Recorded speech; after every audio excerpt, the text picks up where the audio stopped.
Shields up, Iron Breakers, and welcome back to another episode of Kast. Today I have with me Ratatoskr. We haven't spoken in a while, so I've been doing Ratatoskr. I've been doing really great. I appreciate you bringing me on, as always. I mean, I just love having you because we usually have these really good conversations that totally don't stir up the community or anything. So let's try and avoid doing that because I've been stirring quite a few controversies recently. Have you? I hadn't really been able to keep up. There's been a lot of stuff going on game-wise, so I've been busy. What controversies have you been doing? I'll bring them up as we go through the show, but I'm more curious as to what you've been up to because I haven't seen you talk a whole lot about Wilds or even any Souls-like. You were telling me yesterday you took a break. What's going on? I just took a short break. I'm playing Metaphor, and I was going to stream Metaphor and do content for it, but I just cannot play these turn-based games on stream. I suck at it. Like I can't. I have a lot of things I need to keep in mind. Oh, how many turns is this buff gonna last? You know, and I can't make any progress. Can't focus. So I'm like, no, I'm just gonna play this on my own. And since it's such a long game, it's like a break. But I'm just playing Metaphor. I struggle playing not even just turn-based games, but just Persona-style games. I really struggle streaming them, and the fact that I tried streaming the entirety of Persona 5 is the reason why I still haven't finished Persona 5, because I played like 50 hours of it, and after I don't know, after a couple of episodes, almost nobody is watching because I'm terrible at streaming these games. I don't know, I'm just like, I just want to play the game. I'm not paying that much attention to anything else, you know? Yeah, I noticed that it's hard to like. I don't want to miss what's happening in the story because they're heavy story-driven games. Exactly. And so, like, in order to talk at the chat for a while, I like stop what I'm doing and just argue with somebody in the chat for a while and then continue what I'm doing. And that already increases the length of an already extremely lengthy game, and it makes it very, very hard to go through. Because I did try. I forget how many hours I streamed of Persona 5, but I definitely played well over 50 hours. And then I was like, okay, I have to wait until the next time I stream to play it. And then I had to stream other things, and then suddenly it's like, oh, I don't remember anything of what happens in Persona 5. And then Royal comes out, and I was like, God damn it. I should have done like I did for Persona 4, where I was like, I just grabbed my Vita, played Persona 4 Golden from beginning to end, and it was perfect. I loved it. It was 10 out of 10. Love that game. But it's probably my favorite one of those Persona games. I love who's best waifu? Ooh, there are wrong answers. Careful. There are wrong answers. In 4, yes, it's really hard to pick in 4. Like 4 is probably the hardest for me to super easy. There's I one would probably that stands say above. Resay. Just Resay. Oh God, no! I'm so disappointed. I can't believe you would say this. Chie is the best, and it's not even close. Come on now. You know, I should have known you were going to be a Chie person. Come on, dude. Of course. Nothing wrong with Chie. I think they're all great. No, it's easier to pick in a game like in 3 or in 5. I've never played 3. I want to play 3 as well. I've never played 3. Like I said, I've played 4. 4 was my first one, and it was actually interesting because I wasn't even going to play it. But at the time, I was speaking with the people that published it, and at the time, it was NIS America. So I used to know a lot of people in NIS America, and because of that, every now and then I'd be exchanging messages with them and talking about games and whatnot. And at a certain point, the person who I spoke to at NIS America just sends me a code to Persona 4 Golden out of the blue, and I was like, why'd you send me this? And she was like, I think you'll like this one. You should check it out. And I was like, I've never played any of these games. Why would I like it? And she's like, just try it out. You don't have to do anything with it. Here's the code. Just check it out. And I started playing, and I was like, this is amazing. This is one of the best games I've ever played. What the hell? Right. I've been missing out on this for so long. But yeah, that was why. I got completely hooked because somebody at NIS America sent me a code, and they told me, you should check it out. Just see if you like it.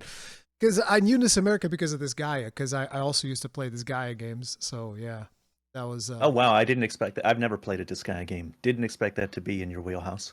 I mean, it's not really in my wheelhouse. I've played a couple of them. I never really played them all the way, but it's just I love the over-the-top animations that they make.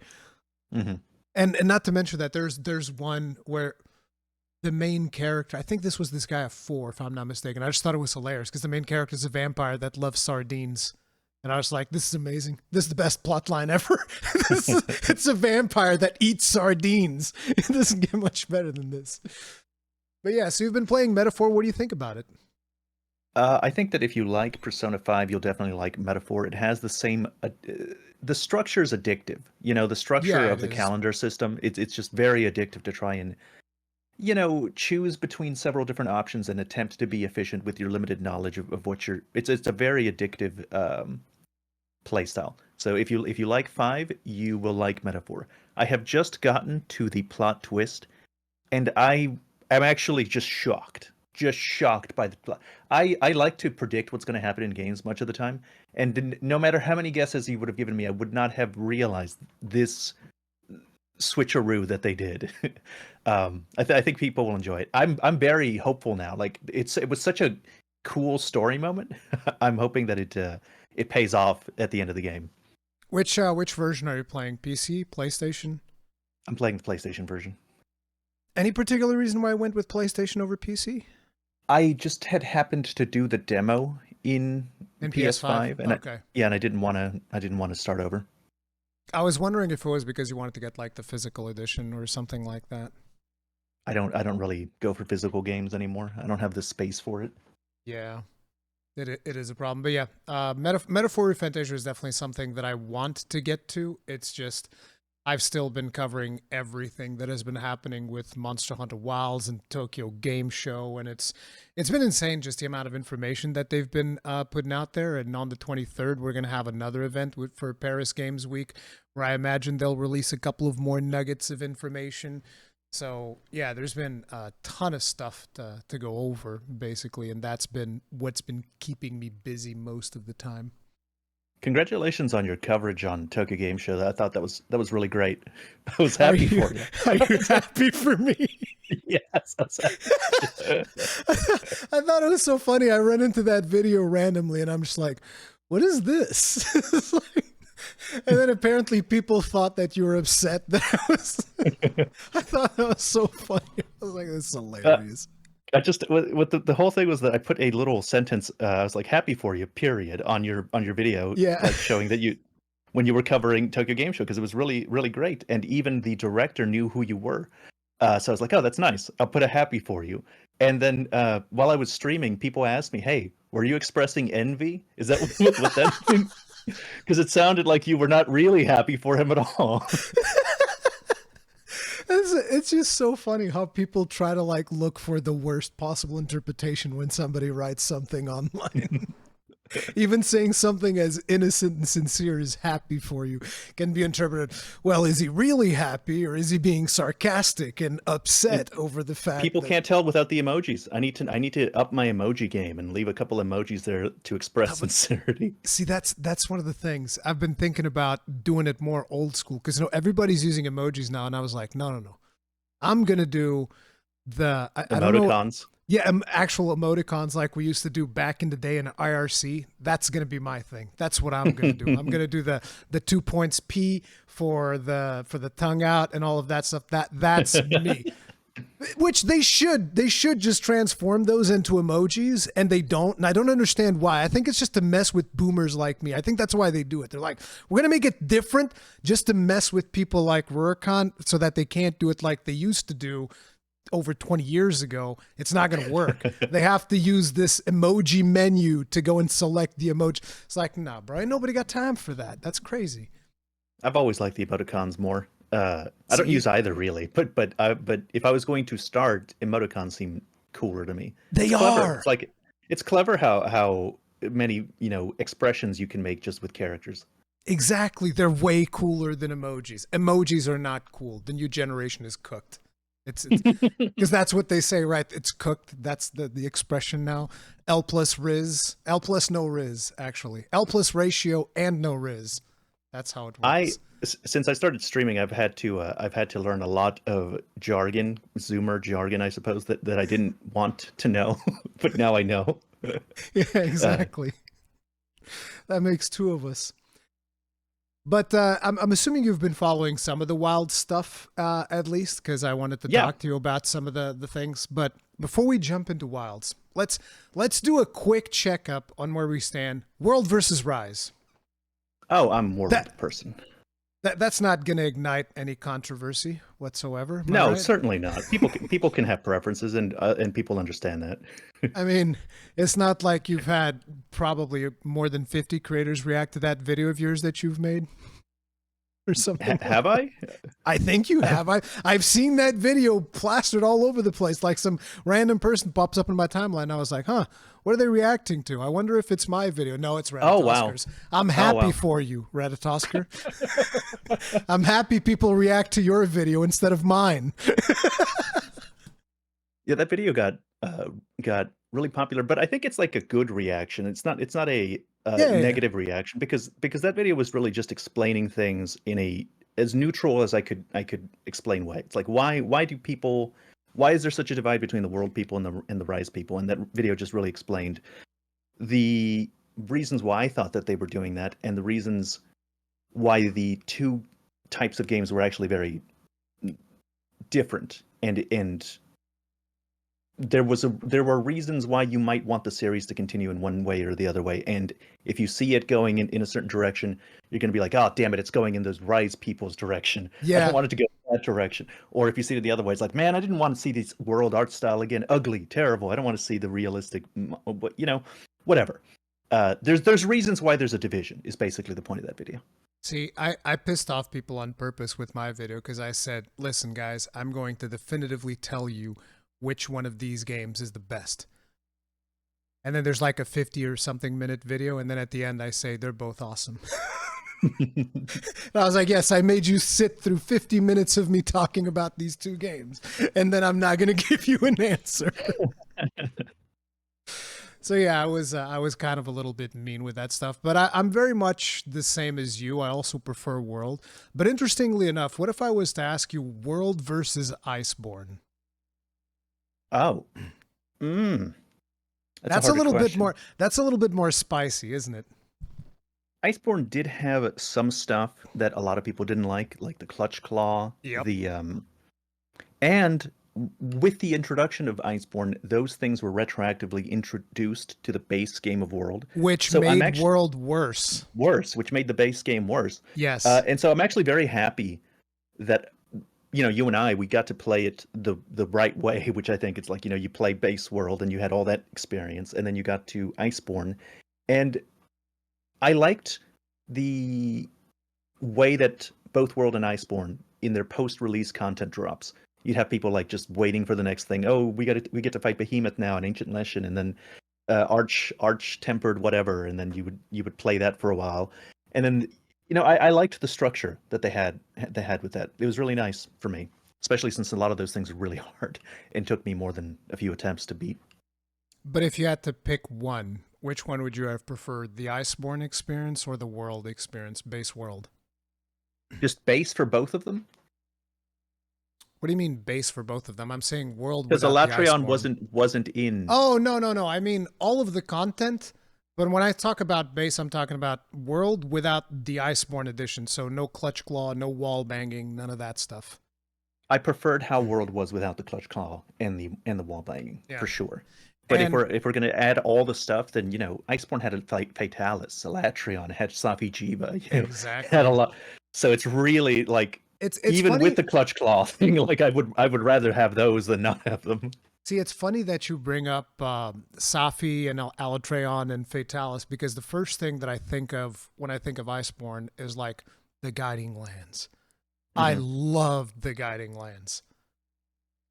Then you must be pretty happy to see the the way that the map is set up in Wilds. Exactly, because I absolutely love the Guiding Lands, and I was like, man, Wilds looks like the natural evolution of the Guiding Lands, which to me is absolutely phenomenal.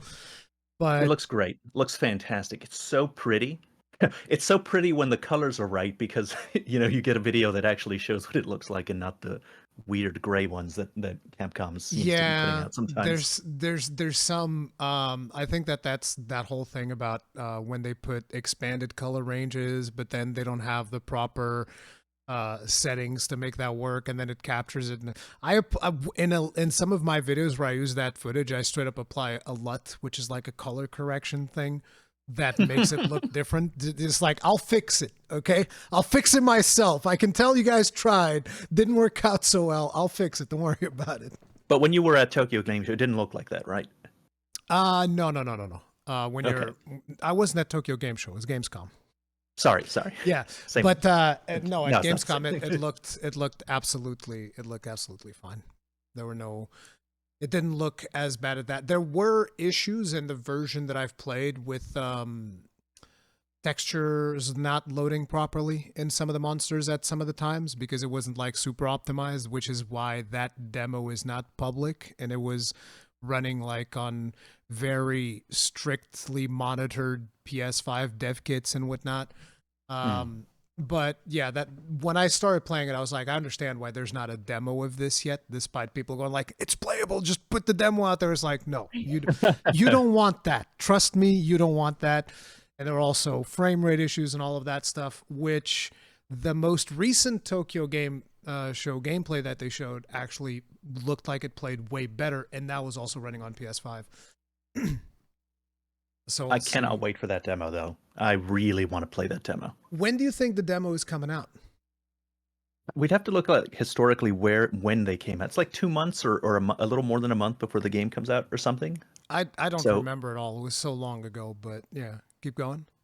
But the demos, like they're very important to me. Like the demos of Monster Hunter games, I spend more time than I do in most games. I'll probably spend more time playing the Wilds demo more than I'll spend on even an extremely lengthy game like Metaphor. Because I remember, didn't you spend 200 hours or something on the Rise demo? I think I remember that in the video. It was over 100 hours. I don't remember if it was 200. If I said it, then yes, it's because I had the time there and it said how much I played. So it might have been 200 hours. I remember it was a ridiculous amount of time because I was testing out all of the weapons and doing all of the crazy things. And yeah, I spent a ridiculous amount of time on that demo for sure. Because there was tons of stuff to learn with all of the different abilities and all of that stuff. It was a very complex game. Mm-hmm. But yeah, those demos are close to my heart because it's actually what got me into the game. I don't think I would have gotten into Monster Hunter had the demo not released Nergigante, and Nergigante just beaten my ass for hours. Oh my god! Nergigante was a whole different beast than what he is in the main game. I hope that they don't release the flagship this time around. I really hope they don't do that. They can't do that, dude. Because I want it to be a surprise when I actually fight him. I don't want to know. Like when I fought Nergigante, I'm like, I know everything that you do. Yeah, I've already fought you. I fought you a million times. I know exactly all of your moves and all of that stuff. And this time I actually have armor. Whereas last time we fought, I was pretty much naked. So this time I'm going to beat your ass and it's not going to be a problem at all. Yeah, exactly. So you end up beating him with no issues. But it's such a good experience. It was like such a fantastic monster fight. I think Demo Nergigante is like among the highest quality. Like he stands up there with like Safi Jiva, Fatalis, Extremith for me, like my favorite monsters in the game. Damn. In both challenge and how much fun it was because I spent hours on that guy. I learned how to play the game with Demo Nergigante. I mean, yeah, Nergigante will teach you a thing or two about. I mean, Demo Nergigante will teach you a thing or two about playing Monster Hunter for sure. I also fine. Like if they don't put the flagship for purposes of hiding him away and hiding his moveset away, and so it's more of an impactful experience when you play the full game. I'm cool with that, but they do need to add in something because they'll have like their demo hunts that they'll have there. They need to add some kind of difficult monster in there for me to fight it. It doesn't have to be that guy, but it has to be something that's difficult and that they, pump up the challenge. Like Magnamalo was super hard. You want something hard? Go fight the entire herd of Doshigumas at the same time. That's hard. That's not the same. It's not the same thing. You're gonna get your ass beat. Is what's gonna happen.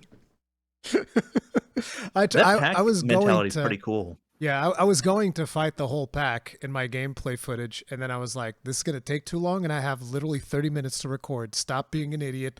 Use the disgusting dung bomb, and, what I've come to refer to as the poop nuke, because that mega dung bomb is ridiculous. You've seen the effect of that thing, right? Yeah, I've seen it. Are you Big going to chunky stream AoE. Wilds?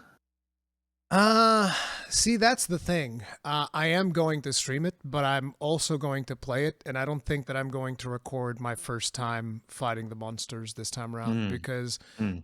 doing that for Shadow of the Earth Tree was an absolute nightmare from a logistical standpoint, and just trying to get the algorithm to work with a traditional Let's Play on my channel is no. It's terrible. It's a terrible experience all around. I never want to do that again. So Yeah, probably I will play the game, and then I will make like a couple of guides and stuff, and then when the game releases, I will replay it from scratch. That's likely going to be on my plan. stream. Yeah, on stream. Yeah, I see. Are you going to try and avoid? I know you're against the dung bomb uses. Are you going to, Yes, I given that they am have so going much pack stuff, are you going to try and brute force through the packs? There's plenty of ways to separate the packs, though. It doesn't have to be dung bombs. It doesn't have to. Okay. You can lure them into other monsters and cause turf wars, and you can use traps to separate them. There are more ways to separate the herds that don't involve using the dung pods. So All right. yes, my objective is to go through it without using dung pods. I mean, what kind of self-respecting hunter carries poop in their item pouch? It's a ridiculous Right thing next to your other equipment, right next to your Yeah, right. bugs, right next to your food. Yeah, right next to that well done steak that you pull out of your pack, right? There was a big poop bomb in there, and you're pulling out your steak, and you're like, oh yeah, delicious. Doesn't taste like poop at all. It's like no, Downright unhygienic. exactly. It's disgusting. Who does that?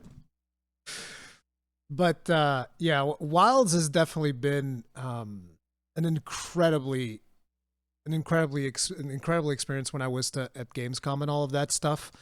Especially talking with the devs. Like the devs are so much more down to earth than you would expect, because I've been to other industry events, and very rarely would you see developers do what the Monster Hunter developers did while I was there. Because one of the things that I did was I wanted to hang out with the community, because I knew that there were a lot of people who wanted to take a picture with me. So I'd always be around the booth to take pictures and stuff for anybody that wanted to.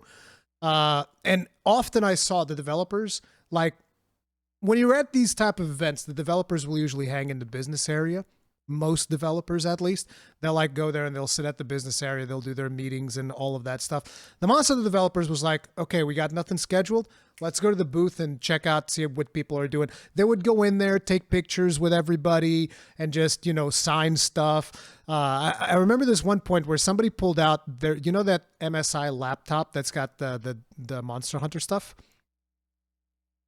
No. There's I don't think so. there's an MSI laptop that's got Monster Hunter branding, and one of the fans pulls out one of those, and the developers didn't have like pens at the time to sign that stuff at that specific moment, and Ryozu was like giving instructions to people like, you guys got to get a pen, so because he had to go on stage, and he was telling his team to like, guys got to go get a pen, and I'm gonna go on stage, and then I'm gonna come back to sign this guy's laptop.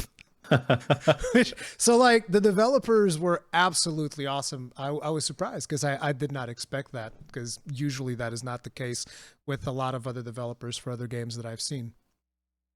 I really enjoyed your coverage of Gamescom, I think, because you had some guy sitting in for you, like the beginning of the stream. I was streaming it, so I was streaming it, and people were like, Rurikhan's, check out Rurikhan's stream, and I go and look at it. It's like some guy, and then I couldn't figure out what was happening, and then I realized, oh, he's there. That's why he's not streaming. No, and so then I find out problem- that you're like had a point where you were connected with the guy, and then you're live reacting from over there. No. Then, It was the problem was my flight. By the way, Portugal is a small country, right? okay. So my flight was delayed. Okay. And my flight's delayed, and I was like, oh, this is fine, because I had like a 2-hour buffer to get to the place that I was staying at, and then I was going to stream from there. But my flight is delayed, and I'm in the plane already for 1 hour. Now I'm like, okay, this is beginning to get a problem, because now I only have 1 hour to get from the airport to the place where I'm staying. And the thing is, I know Cologne. I know how far away the airport is from the place that I'm going to, because I've been to Gamescom a bunch of times. So I'm like, I know how fast I can get there, but time is running short. Suddenly there's a 3-hour delay already on the plane. And I was like, well, crap, there goes my 2 hours. And then they're starting to talk about, oh, we might have to disembark the plane because there's some problem. The cargo door doesn't close. I'm like, bro, duct tape that crap. I don't care. Because Portugal is a small country, that is the one flight that goes to Cologne that day. That's the one flight. There's another flight, but it's not a direct flight. And even then, I'm already like going through my phone trying to figure out, can I like buy a ticket in this other flight and leave real quick and get on the other plane? But eventually they figured it out and I fly. And I basically send the message to my friend he's somebody that I hired to help me with the channel. And so I sent him a message and I was like, listen, we have two choices here. You're either going to have to delay that stream by 1 hour, or you can go live and cover for me until I get there. And as I'm sending this message, the next thing I sent to him is like, by the way, my plane's taking off. Good luck.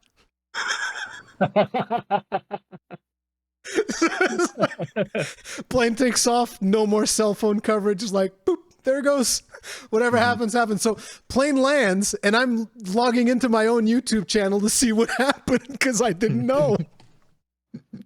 So yeah, that was a really crazy time. But yeah, and the thing was, when I got to the room of the place that I was staying at, it was literally at the time that we figured out everything. Because what happened was basically I sent him my Discord camera, and so he superimposed my face onto his stream. And then I'm reacting to things live because I'm watching the video on my end. Yeah, that was so funny. It was so jury-rigged. It was so... Exactly.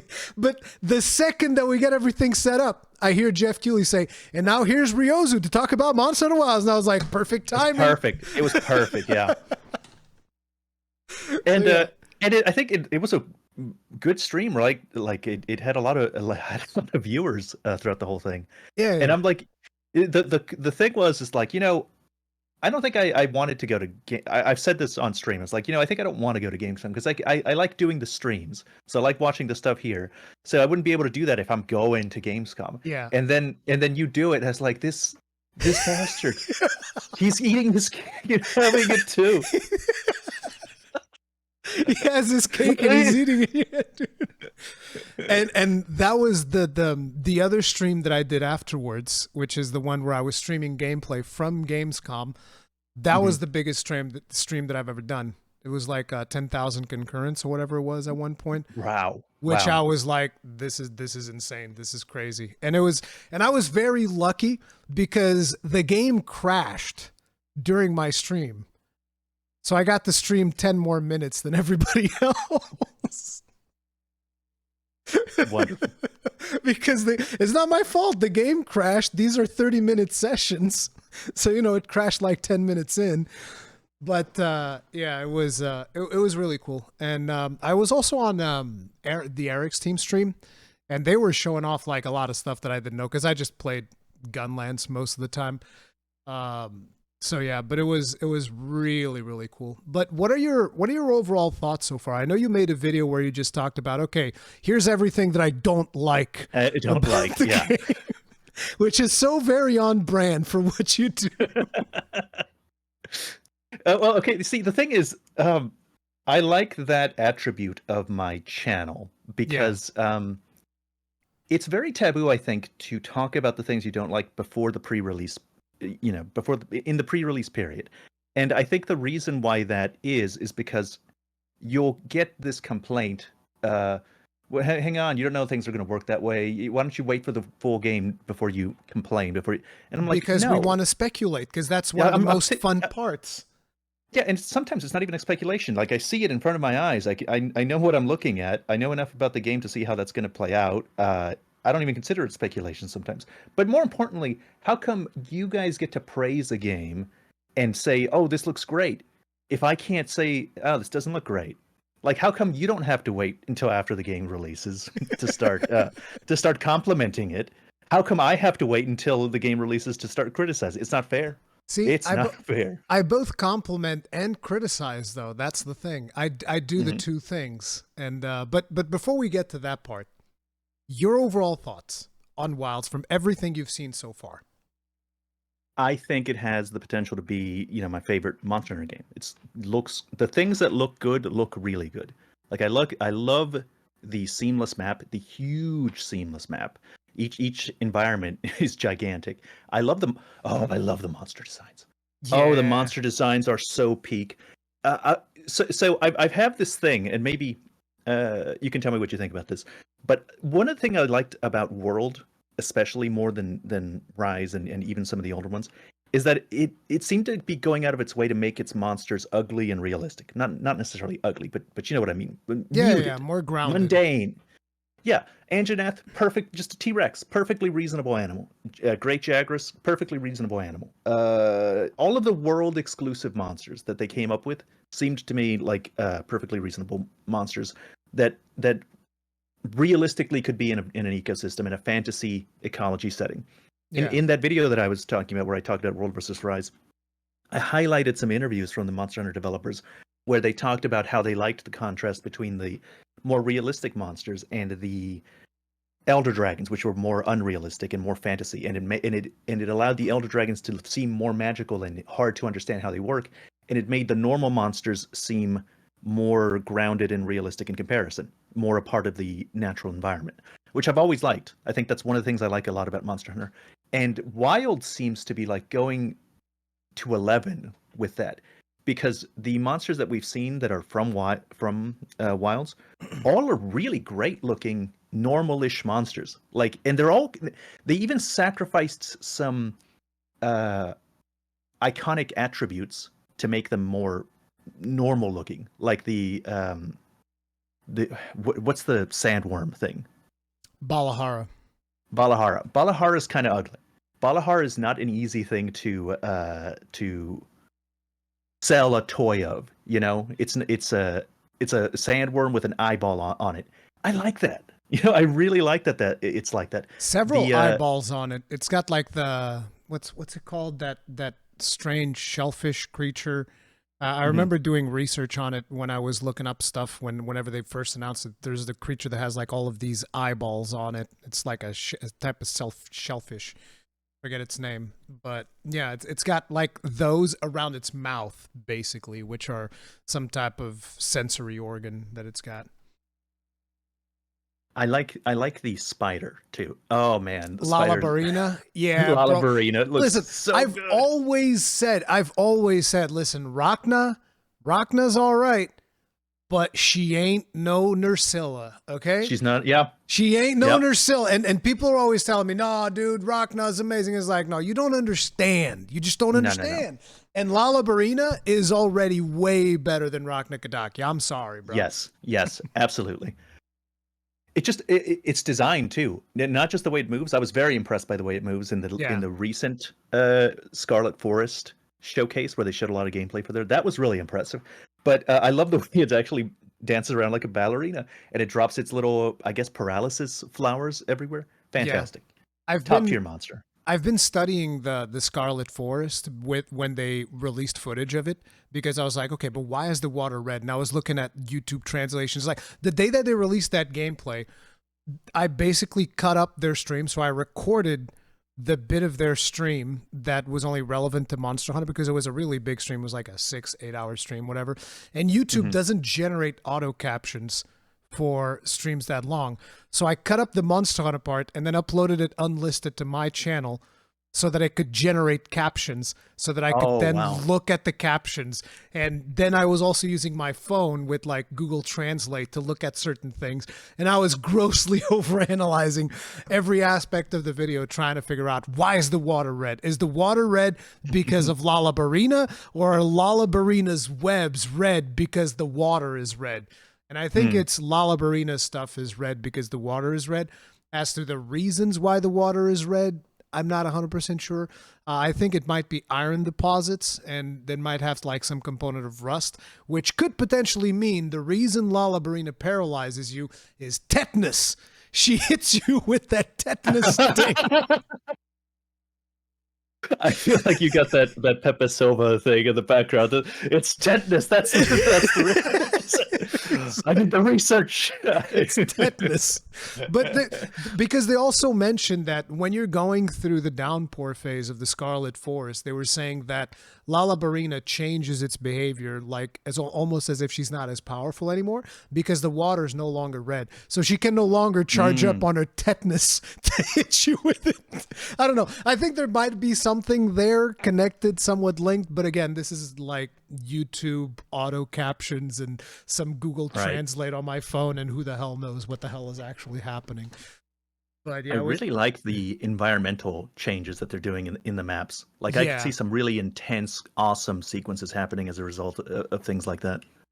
Yeah, because again, I feel like certain monsters are going to be more powerful during certain times. So the Raidao is probably going to be more powerful during inclemency because of the lightning and all that stuff that's powering him up. So that will be interesting to see how all of that plays into it. And it was cool to see one of my theories pan out, which is I thought that the weather patterns were going to happen on all the maps, but it was going to be different things rather than just being lightning every time. And looks like I was correct with that, because with Scarlet Forest, you get the downpour, which is just like massive amounts of water falling through.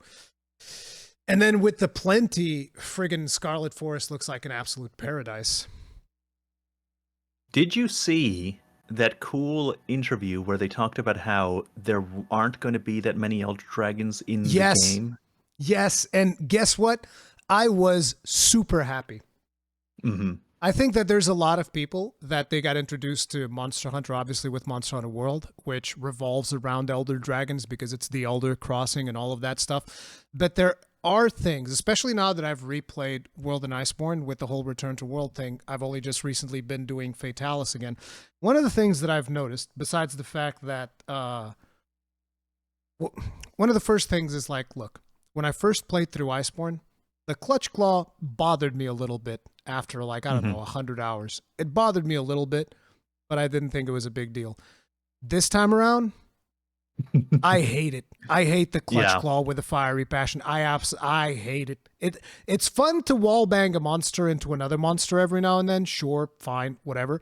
But I hate the Clutch Claw. And especially if you're trying to do solo Fatalis runs, God, I hate it so much. It's, oh my God. So many times that I'm like, well, I have to clutch him because the recent Fatalis run that I did, which will probably be uploaded onto the channel by the time this goes live, I was like, I have to beat Fatalis solo with Gunlance without using any Fatalis gear. Okay. And that is painful. Okay. Very, very painful. So it's like you need to wound. If you want to like hit and crit and deal decent damage, you need to wound. And I'm like, I'm going to risk it. And every time that I would risk it, Fatalis is like, aha, you've activated my trap card. And he would do something that would just destroy me every time. And I was like, oh, I hate Clutch Claw so much. I hate it so much. Oh my God, I never want to see Clutch Claw again in my life. But anyway, besides that, one of the things that I've noticed as I've been doing the return is like, Alatreon was amazing. Yes. Yeah. Fatalis, absolutely amazing. Yes. But they're arena fights. Yes. You go in and it's an arena and it's a brawl and that's it. They're not hunts. Right. So one of the things that I'm happy about when they're saying there's going to be less Elder Dragons is like, yes, I want to hunt things. I don't want to go to an arena to fight a boss. That was cool. I love doing it. It's fun and all that. But I want to hunt things. I want them to run and hide and entrap me and do all of these crazy things. I want them to do the things that the monsters are going to do. And I want to follow them through the map and track them and do all of that stuff. So, yeah. Well, you won't be doing much tracking. That's one of the complaints that I had in my video. I was actually going to ask you what your thoughts were about that, because I think that the idea that we're going for, and I'm not 100% sure because, again, there's been so much information out there that at this point I'm even getting a little bit confused, but I think that the idea is you track them the first time, and then after you track them the first time, that's it. That's what I understood from everything that I've looked at. I tried to look at it. It's ass. It's terrible. Yeah. It's a terrible, terrible decision. Okay, here's my problem. Here's my problem with it. I will get over it. You know, I will. Yeah, me too. I will get. I will get over it and I'll enjoy the game and I'll play it. But I'm not going to stop telling people this is a stupid decision because it is. And you have wilds now, like these gigantic open map everywhere, like such an intense focus on ecology, tons of little critters and small monsters everywhere. Like you've never seen so many small monsters and environmental things on the screen at once. You go up to the dunes and you're seeing like 30 of them, 50 of them. Like I counted, it was like 30 small monsters Yeah. on the screen at once. And the reason why they're doing that is so that you are immersed in the fantasy of a hunting simulation. You're immersed in the fantasy of this big open area, and you're the hunter. Okay, at least that's what they said. Like they've said stuff like that in their interviews, and they mention even in your interview that you did with the director that they like the way that they move realistically. Like they do research on how big things would move. Like they like how they go drink water. You know, they go over to the river and they drink water. They behave like animals. And I like that too. That's like one of my favorite things. And a key way that I like engaging with that aspect of Monster Hunter is tracking the monster. Like Exactly. like not necessarily knowing where it is immediately and being able to go to it. And I just think what bothers me right now is that people were like, "Oh no, this is a great middle ground." I didn't even like tracking. I didn't like tracking in World. I didn't like tracking in 4 Ultimate. I didn't like the pink balls. I didn't like the tracking in any game. This is a middle ground. You get to hunt it once, and then you never have to. No, that's not a middle ground. That's not a middle ground. That's you winning. That's you winning. I think the middle ground is actually where World was at, where you would have to hunt them quite a few times before, okay, now you've gathered enough research on this monster, you have a better idea of where he is. So usually you jump into the field, and even if you don't know where he is, you pick up like 1 or 2 tracks and, you know, there it is, you know where it is now.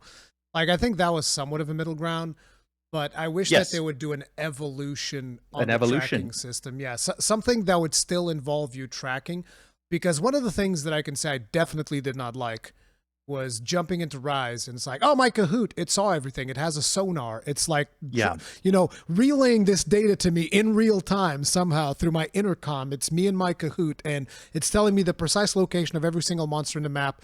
And it's just like, come on now. And it's worse in Wilds because it's. I think you want to know. I'm sorry. Go ahead. No, you go. Okay, so I think that one of the, let's say one of the compromise that we could make, which I think would actually be interesting, is, you know that in the older games we would have the balloon guy, right? He's sitting up there in his little airship, and you can like wave at him and he'll, you know, signal you where the monster is right now. I think one of the interesting things would be, let's say there's a part, for every time you go on a hunt, there's a random part of the map where he is at. And through realistic like point of view from wherever he's looking at, he can see the monster so long as the monster enters that area. But the moment the monster moves somewhere else, he loses track of it. So that way, you know, the monster was here, and then you can go there and like you'll collect a couple of tracks or whatever, and then you can kind of like get a general idea of which direction the monster moved in.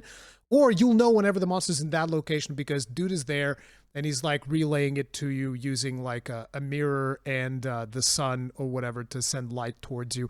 You get the idea. But be able to track it somehow with the help of another person from another team, but not being able to track it at all times. Like have there be a chance that you actually lose track of a monster. Like, oh no, the monster's gone into hiding because it's really, really wounded and it's like covering its tracks or something.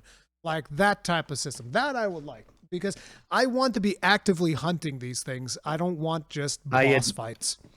I admit that the world system was not perfect. Like I also didn't think it was the best thing. It wasn't the best thing ever. But I just don't think that this is the kind of thing you should just replace with nothing. Okay, here's the issue.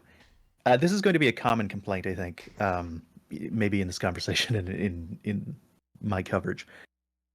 There are design decisions that they've made for Wilds that reveal to me that a lot of the things that I appreciate and care about in Monster Hunter, they don't appreciate or care about to the same degree. And they see them as inconveniences or nuisances or something to be minimized or removed. So, for example, the secret automatically Oh, here walking it towards the goes. monster. Here it Like goes. like man, that is not what I play Monster Hunter for. I like like you've I think you've even made the complaint where it's like it's not Monster Fighter, it's Monster Hunter. But there Exactly. are so many things that It's I like don't want it. I don't want it walking over to the monster. And it's the not like sacred. I know. Go ahead. Go ahead. I'm sorry, I keep interrupting you. The sacred walking automatically, I don't think that's a big deal. I was even against the sacred automatically dodging because it does. It'll straight up, like, if you're on auto mode, it will dodge monster attacks. Like if you say, let's say for instance, there's a Doshiguma on the other side of the map, and you target the Doshiguma and tell the sacred, take me there, and somewhere along the way a Balahar shows up, spits at you, it'll automatically dodge. And even that, I was like, okay, this may be a bit much, but after trying it out, I'm like, it's not that big a deal. It doesn't bother me terribly. It's And not the a big auto deal. movement, also that doesn't bother me. But now you keep going because there are Okay, things about Sacred that do bother me. it's not a big deal. You're right, but that's kind of the point. It reveals that they don't care about it. So if it's the kind of thing where people think it's annoying, people think it's annoying apparently, or they perceive that people think it's annoying to have to go to the monster, and so they're giving you the option to automatically go to it. And I can choose not to do that. Fine, but it reveals that it's not a priority for them. Like the actual part of walking towards the monster and finding out where it is not something that they care about, which means that it's not something that they care to develop. It's not that walking to it bothers me so much. It's that they don't see it as an important part of Monster Hunter to go to the monster and hunt it. You do it one time. I think they see it as important for that first time. Yeah, but it might as well. What's the difference between the first time and it just not being there? That's one hunt. Like the I will say this in favor of World. I didn't think it was perfect, but it had you hunting it several times. And then Yes. once you have enough research to it, in the late game, you'll just know where it is. So when it's gotten, people are always like, well, I don't want to hunt it all the time. I don't want to track the monster every time. What about when I'm late game grinding? Or I already know where the monster is anyway. I know its habitat. What about those late game grind things where I don't want it? That's actually a perfect example. What you just said. I already know where it is because I know the monster. Good.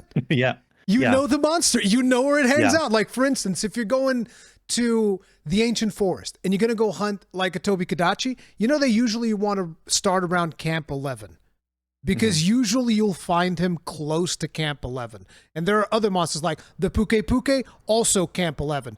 Anjanath, on the other hand, you'll probably want to go to Camp 8. So you have an idea of where to start based on which monster you're hunting. And how did you get that idea? By hunting that monster multiple times. Through experience. That I think that's awesome.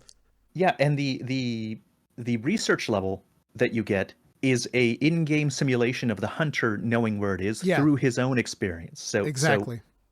So I like that. And that way it doesn't interfere with your late game grind because you have hunted that monster enough that your research on it is high enough and you just know where it is.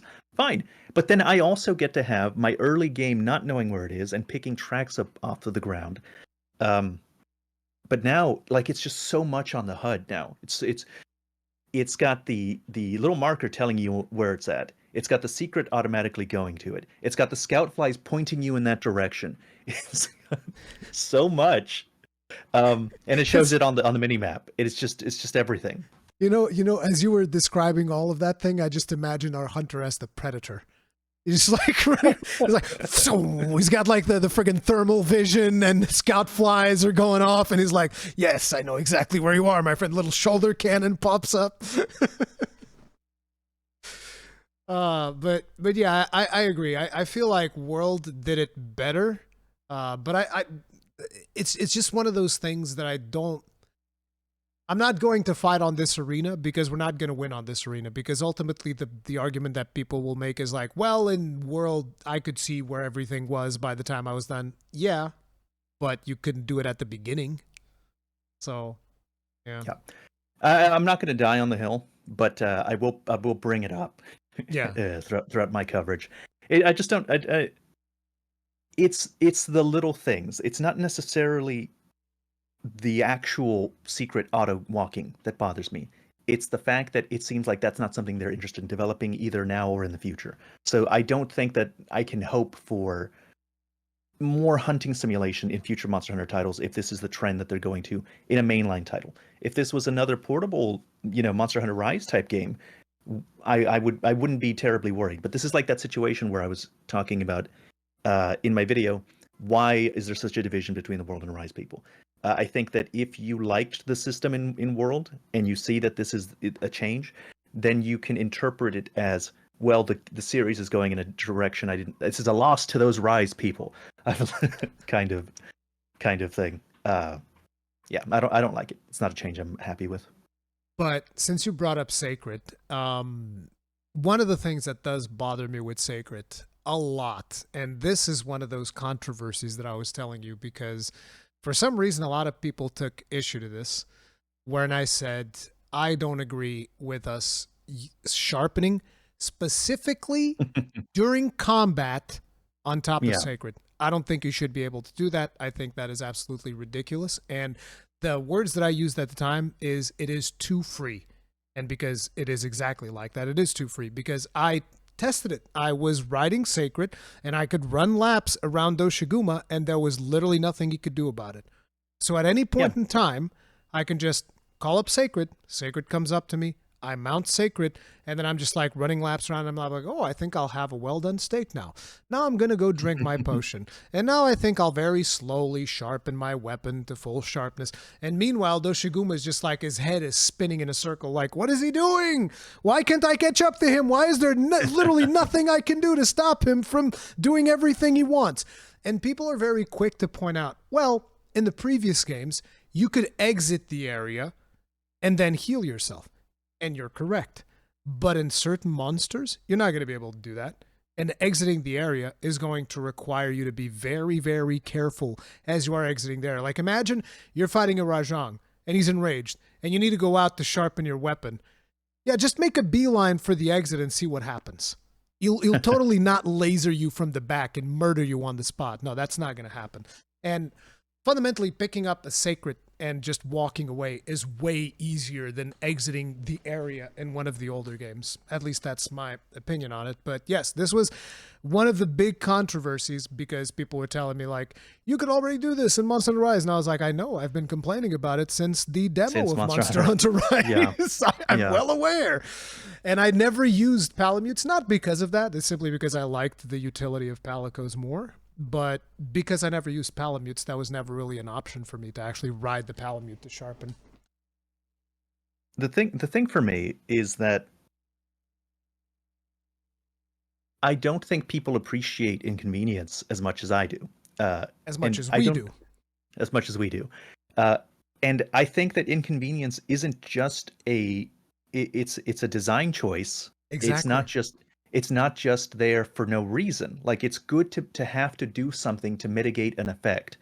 And the sharpness for me has always been that you have to make decisions as to what weapon you're going to bring and how much sharpness that it has. You have to make choices as to, okay, well, this one has a bunch of blue sharpness, and then it has a very small green bar, but it has all this blue I can use. And this one has a little bit of white sharpness and a small amount of blue, and then it goes a bunch of green. So if I can keep the sharpness up on this white thing through like perfect touch, or I can make a build to have so the sharpness doesn't go down for the first minute, or I can anytime I do a crit, there are choices that you make for stuff like that, and those choices change across the different mid game, early game, and late game. But then if sharpness stops being a cost benefit analysis, where now the secret you can get on the secret, sharpen, heal, and do whatever you want at a relatively cost free, it's just another sign that a lot of the things that I like about Monster Hunter are just not as they're either minimized or they're removed. So yeah, so it's not the biggest deal. Again, none of these are by themselves are the biggest deal. It's just it shows a trend that I don't necessarily think I like. And the thing about that is that you can do all of these things, and one of the things that I also said is, I don't even mind this being a thing, but monsters need to be able to punish it. And people are like, Right. I don't want to get punished. It's like, well, what's the point? There's no downside then. You just ride sacred. And by the way, I was told that there's going to be some type of limit as to how often you can call sacred. Like in my video that I recorded, I was able to basically call sacred as often as I wanted. There was literally one point where I was like, oh, I want to get footage of me mounting a monster. So I'd be like, sacred, jump on sacred, jump off sacred, slam, sacred. I repeated that 5 times. Not once did sacred tell me that's enough. Okay, it would just keep coming back every time. So I don't know if I don't know if that limitation is not in the game yet, or I don't know if that limitation might be in something the form else. of it might. I think what might end up happening is certain monsters will have specific mechanics that they will be able to punish you with, and that might put sacred on a cooldown. But again, this is speculation. I have no idea. Like one of the things, for instance, could be Lalabarina could potentially like web you or something like that while you're on top of sacred, and that would prevent sacred from like moving for a little bit, and that would cause but that's what I want. That's all I want. I want monsters to be able to punish you so that you can't just at any point in time, okay, I'm gonna call sacred and now I'm gonna fully reset the fight. I don't think that's fair. I don't think that's fair at all. I think people have abused the word quality of life, because quality of life is supposed to be something that makes it more seamless, but it doesn't impact the gameplay overall. And I think that a lot of these things aren't exactly quality of life changes. They actually change how the game is played and the incentives behind different mechanics. It's not, a lot of these are not quality of life things. Like the sharpening on the secret is it's not a quality of life change. That just makes it easier for you. Like not everything that makes it easier for you is a quality of life change. You want an actual quality of life change that is happening around sharpening is the fact that every tick counts. Ooh, that's cool. Yeah, I liked that. You knew about that, right? Yeah. So like whenever you sharpen like 1 swipe, that's a little bit of sharpness. 2 swipes, that's another bit. So I think that right there, that's perfect. That's good. That's good, and that's quality of life, and it still makes sharpening meaningful, but it gives you more flexibility so that, you know, a monster is coming and you're sharpening and you can roll away. I take it back. I'm not sure that's a quality of life change, because it is a gameplay change that changes things. But it is something that I approve of. Like it's a good gameplay change. And the another one would be, for instance, whenever you break a part, no shinies. You get the part. That's it. I don't know how I feel about that. I don't think I hate it. I don't think I hate it, but it's one of those things where I need to feel it. I need to feel it out. Playing to see. Here's my logic. This was a big issue if you were grinding Guiding Lands. You're murdering a Velkhana, and Velkhana was like, she would drop shinies like everywhere as you're murdering him. She's just like shiny central. There's like 50 shinies in the ground. And you're like, well, now I'm going to go in there with my one geology decoration that makes every shiny be picked up twice, which I'm not sure if we're still calling that a bug or a feature at this point because it never got fixed. And so I didn't know that, actually. That's cool. Wait, you didn't know that you get shinies twice if you have 1 geology point? I had no idea. Yeah, you get double the shinies if you just have 1 geology point. So everybody's running around with 1 geology point, double picking up everything that's coming out of this Velkhana, and everybody's just like sitting there for half an hour picking up shinies. And those shinies, they go away fast. It's not like Rise and Sunbreak where you can kill the monster and the shinies will, like, those shinies expire. I don't know what the timer is on that thing, but it's probably less than 2 minutes. So when those things fall, you got to pick them up. So that, I think, sucked because it's not really... You know, if you're hunting a monster and something of the monster breaks and falls to the ground, it's not going to magically disappear. Right. So to me, the fact that it's just like, okay, we automatically put it in your bag. Cool. You can even think of it like this. Okay, but would you agree for the same thing for the tail? For the tail carve? No. I don't think it happens for tail carves. Okay, but why wouldn't you? Because the tail is a big piece. Yeah, but it functions the exact same way. You break the wing, and then you get a shiny. You carve the tail, and then let's put it like this: if when I break the wing actually falls to the ground, and I can go and carve it, I'm all on your side. But if I break the wing and there's nothing there, put it in my bag. I don't care. Okay. If I have to actively go out there and carve it, yes, I'm all for it. Let it be on the ground, and I'll go in there and I pick it up. Just make sure it doesn't disappear like 5 minutes after it drops, because I think that's ridiculous. But yeah, I'm totally for it in that case. But like if it's not going to be anything, and it's just like a monster part, me picking up a shiny from the ground doesn't really tell me anything. And it's usually what ends up happening is you make poor decisions because you know that there's a gameplay element that is going to take that shiny away from you if you don't hurry up. And it doesn't necessarily add immersion. The fact that that thing is going to disappear. Like if it would just stay there and I can go pick it up at the end of the hunt, fine. No problem. Or pick it up as the monster is leaving, fine. But the way that it was with the shinies in Guiding Lands, I was like, this is obnoxious. This is terrible. I hate it. I actively hate picking up shinies in the Guiding Lands because it's always a terrible experience because you're like, I have to sheath my weapon and I have to pick up this shiny and the monster is going to be here. And it's going to be beating my face in, especially if you're fighting something that's tempered. Like imagine, let me pick off the shinies off of this tempered Rajang. Oh yeah, that's not going to be a problem at all. I'm sure the monkey won't care. But I don't mind it. I don't think I mind it. It's just one of those things where, okay, so I have a community of doomers. Like because of the nature of my channel, I have collected everyone that is. Yeah, that's what you attract. Yeah, that's what I attracted. I've attracted every single person that is unhappy with Wilds.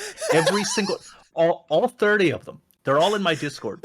Like there's only like 30 people that aren't super stoked about what they see, and they're all in my Discord, and they're constantly unhappy. Every little thing that comes up, they start posting and they're dooming.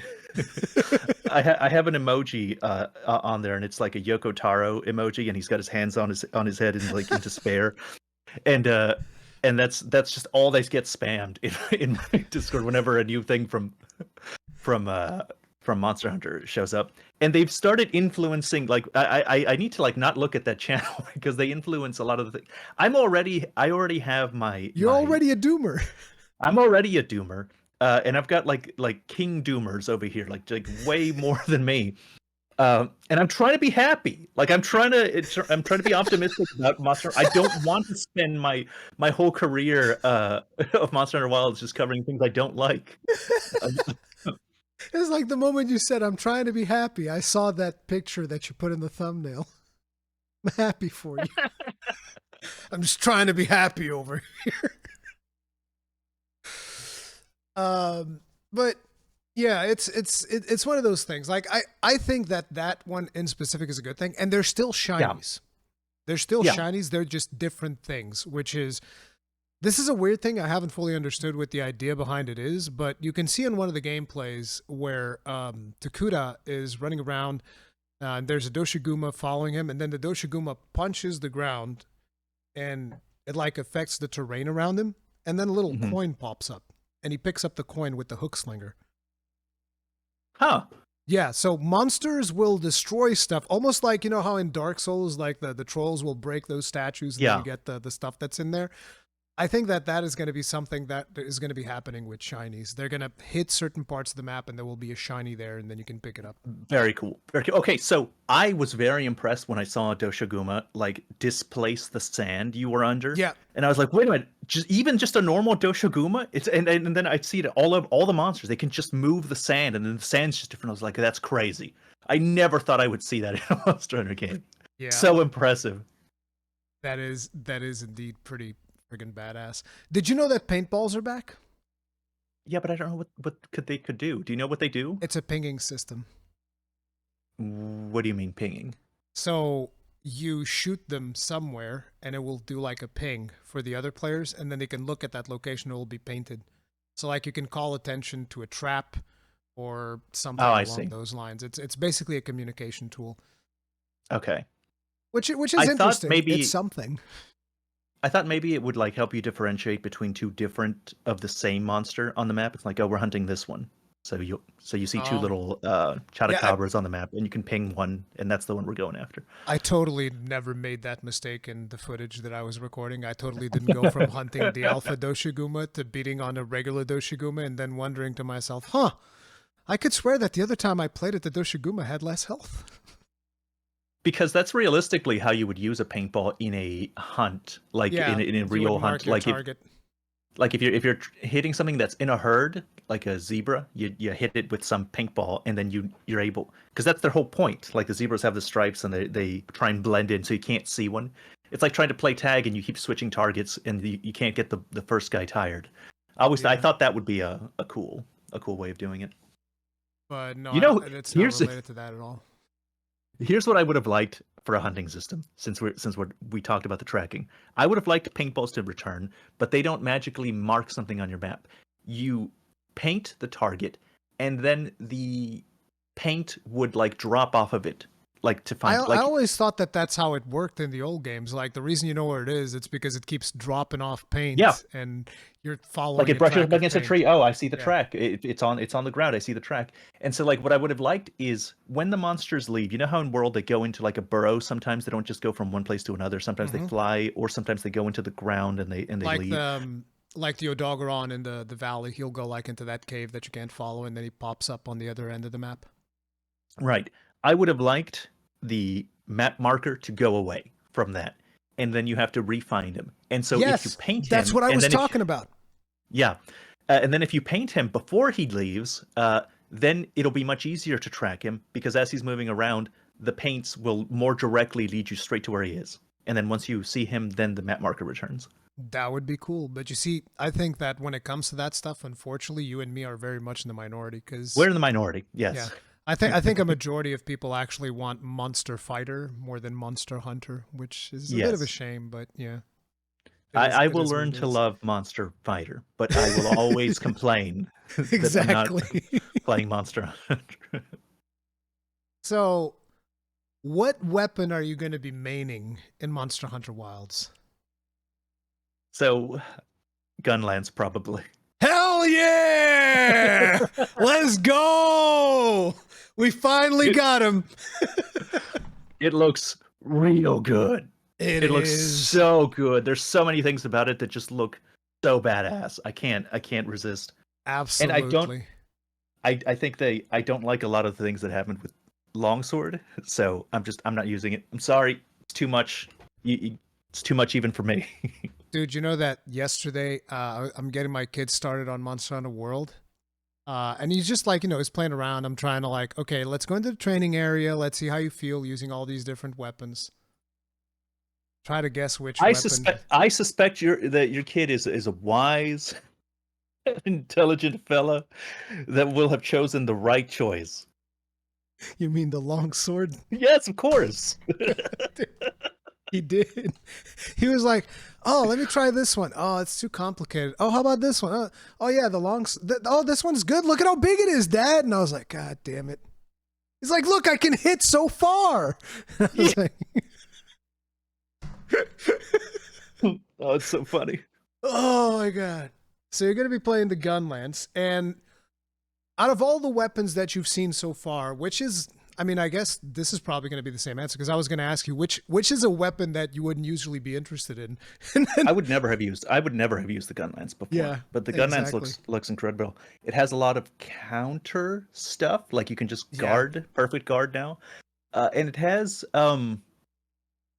like its explosions look cool. Like they look cooler than they did before. Like the Wyvern blast thing that you can do Wyvern Fire extends really far. I saw it in a third-person perspective, and it's just gigantic explosion that goes. I never even noticed when I used Wyvern Fire, because I only played solo while I was there. I never played in a group, and then I saw that Gunlance footage that was posted up on Twitter the other day, and I was like, "What is that? Look at how far it goes! It's so good."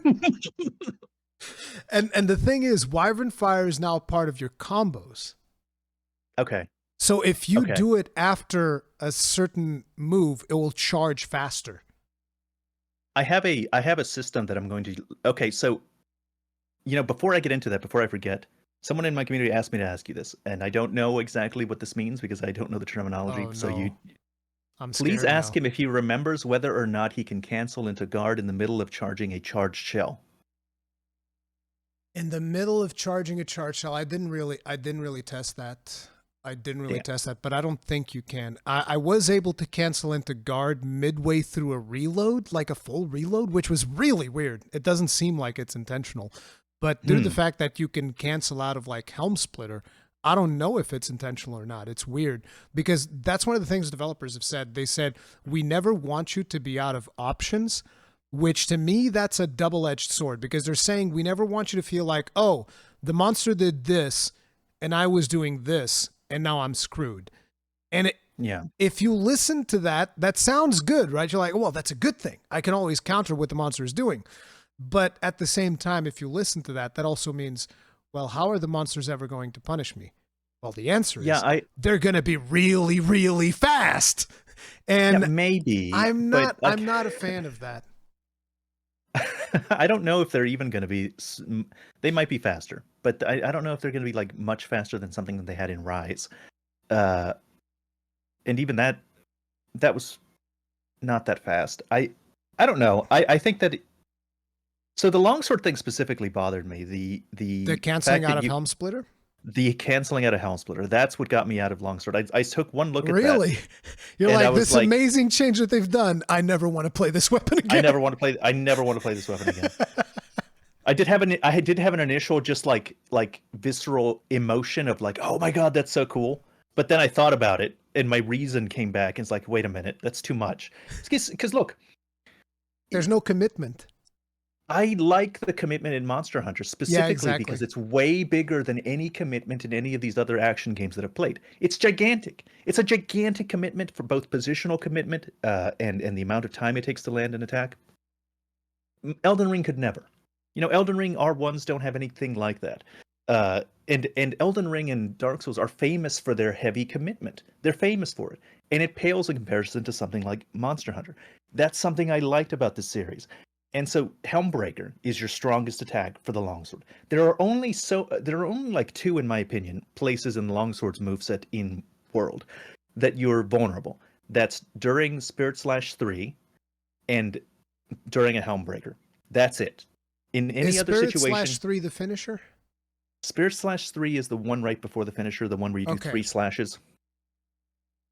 Okay. Because it's a little longer than you would like.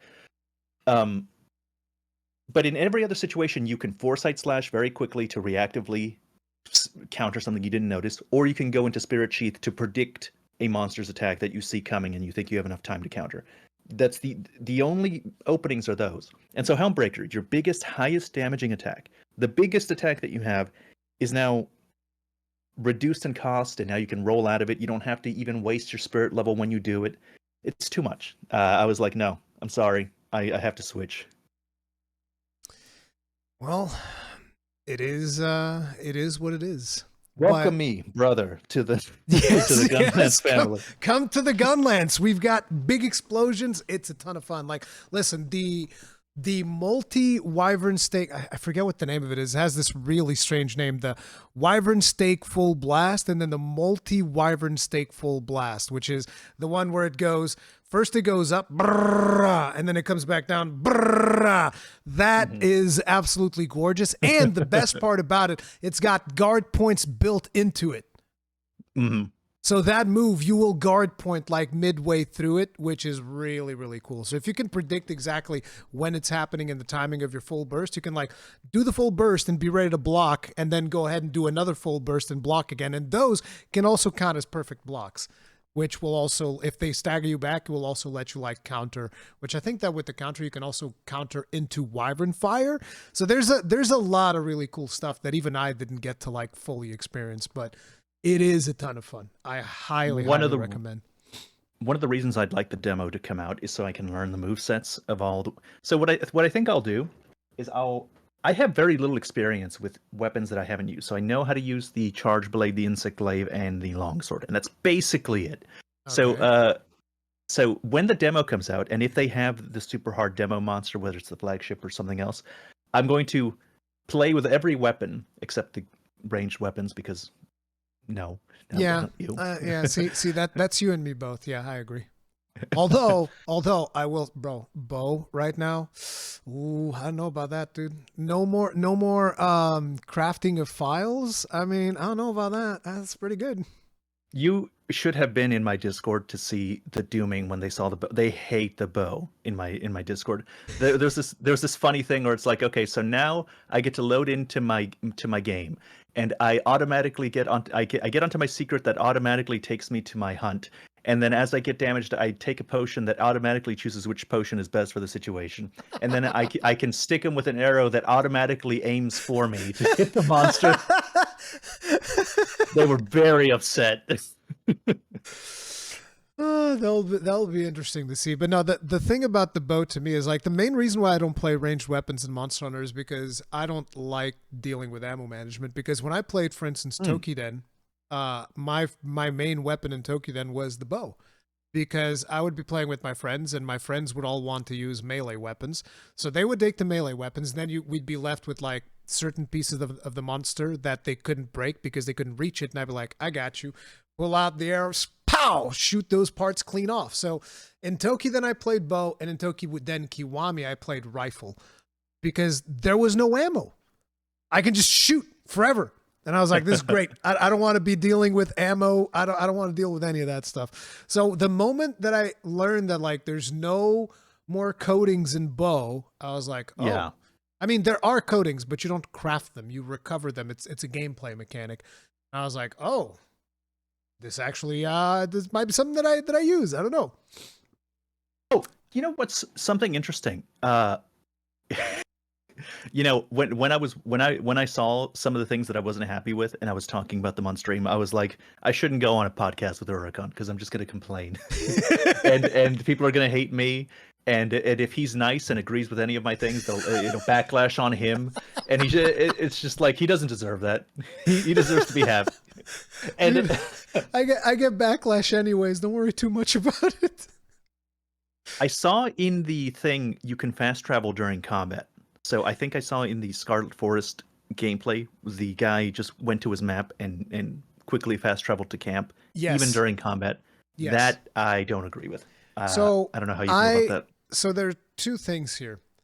I think that is because it's a dev build. I hope that it's because it's a dev build. And I've seen a lot of people instantly justify it. They're like, it's perfectly fine, not an issue. It's like, no. I'm sorry. You will never, ever get me to agree with that. That is crazy. If you can just be... Imagine like, oh, I'm sitting over here fighting Rathalos, and then all of a sudden it's like, map, fast travel back to camp. You're insane. I'm about to get hit. That's I'm about crazy. To get hit. Yeah. Imagine if you're pinned. Imagine if you're pinned and you don't have no way to get out of it. Sacred goes in there, picks you up, and you leave. Fast travel immediately out back to the camp. Oh, well, let me get a little toast, a little bread, a little drink, heal up in the camp, restock all of my ammo and items and everything. All right, let's go back to it, Rathalos. Poor Rathalos. Can't do nothing. I'm just imagining Rajang. You know how Rajang picks you up, throws you to the floor, then gives you the Roberto dance? He's like getting ready. And just as he's getting ready, you're just like, Sacred, leave. And Rajang's like, wait a minute. What? What do you mean?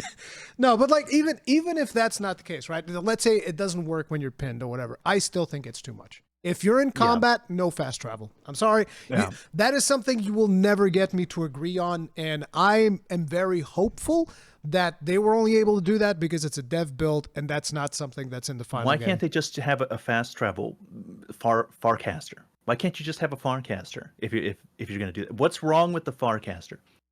I don't understand that, like, the defenses of stuff like this, where it's like, well, it's the same thing with the Farcaster now. It's a quality of life thing now. You just don't have to use it. No! You should have to use your Farcaster. You should have to prepare one, in advance, make one, yes. Have the materials to make one, load it up into your inventory, select it. That's all of the things. Monster Hunter should be about pre-preparation. You should not be able to do any of these things without costs. Yeah, I agree. There needs to be costs for a lot of these things, and I don't agree with the super fast travel. Just leave combat in the middle of nowhere. It's ridiculous. Like I don't agree with that at all. But yeah, some people are going to defend that, and it is what it is. But that is one of the things I'm like, nah, there is no way. You'll never get me to accept that. But so you're going to be. Let's say you end up maining the gun lance. What's your second weapon? I now we get to have two. Actually, before we even get there. What's your thoughts on having two weapons? Okay, so I need to ask you about the armor system because I've been only kind of keeping up with it. Is it true that the weapons have attack skills on them and the armor has That is the defense? intention. The thing is, we don't know what attack skills are right now. Yeah. Because they're not saying attack skills, they're saying offensive skills. Offensive skills Is what's been translated. So we don't even know exactly what they mean by that in Japanese. And to me, it's more like, depending on the weapon that you're choosing, there are plenty of things that can be an offensive skill. So like if you're playing Greatsword, focus is an offensive skill. Yeah. If you're playing Charge Blade or Gunlance, magazine is an offensive skill. So there's a lot of things to unpack with the whole offensive skills conversation. But what the developers have said is like, your weapon will have offensive skills, which leads me to believe that the armor will have more utility skills. Like, right. I don't know, maybe Divine Blessing, maybe health defense boost, up, Divine Blessing, health boost, something along those lines. Medicine up, you know. And the other thing is, which is important to keep in mind here, and this is why we can't really draw a lot of conclusions from this yet, is that the developers said they're doing a massive skill overhaul. And I'm just like, yes! Yeah. Yes! Yeah, good. We need a skill overhaul. Like, I'm sorry, because I know that there's a ton of people that think exactly like what I'm about to describe, which is like, I can't wait to get my 7 crit eye, my 3 Wex boost, my 3 critical boost. And every time somebody talks to me about those skills, and I'm like, those are, and I kid you not, quite literally, you can quote me on this, those are the most boring skills in Monster Hunter. Your attack up, your critical eye, your Wex, and your crit boost. Literally the most boring skills in the entire game. There's not a single skill that is more boring than those. And they're also the most overused skills in the entire game. And I hope they're gone. You know that Buzz Lightyear meme where it's like, I think he's super unique, but he pans out and it's the Buzz Lightyears all in a row in the store. Yeah. That's those skills. That's what those are.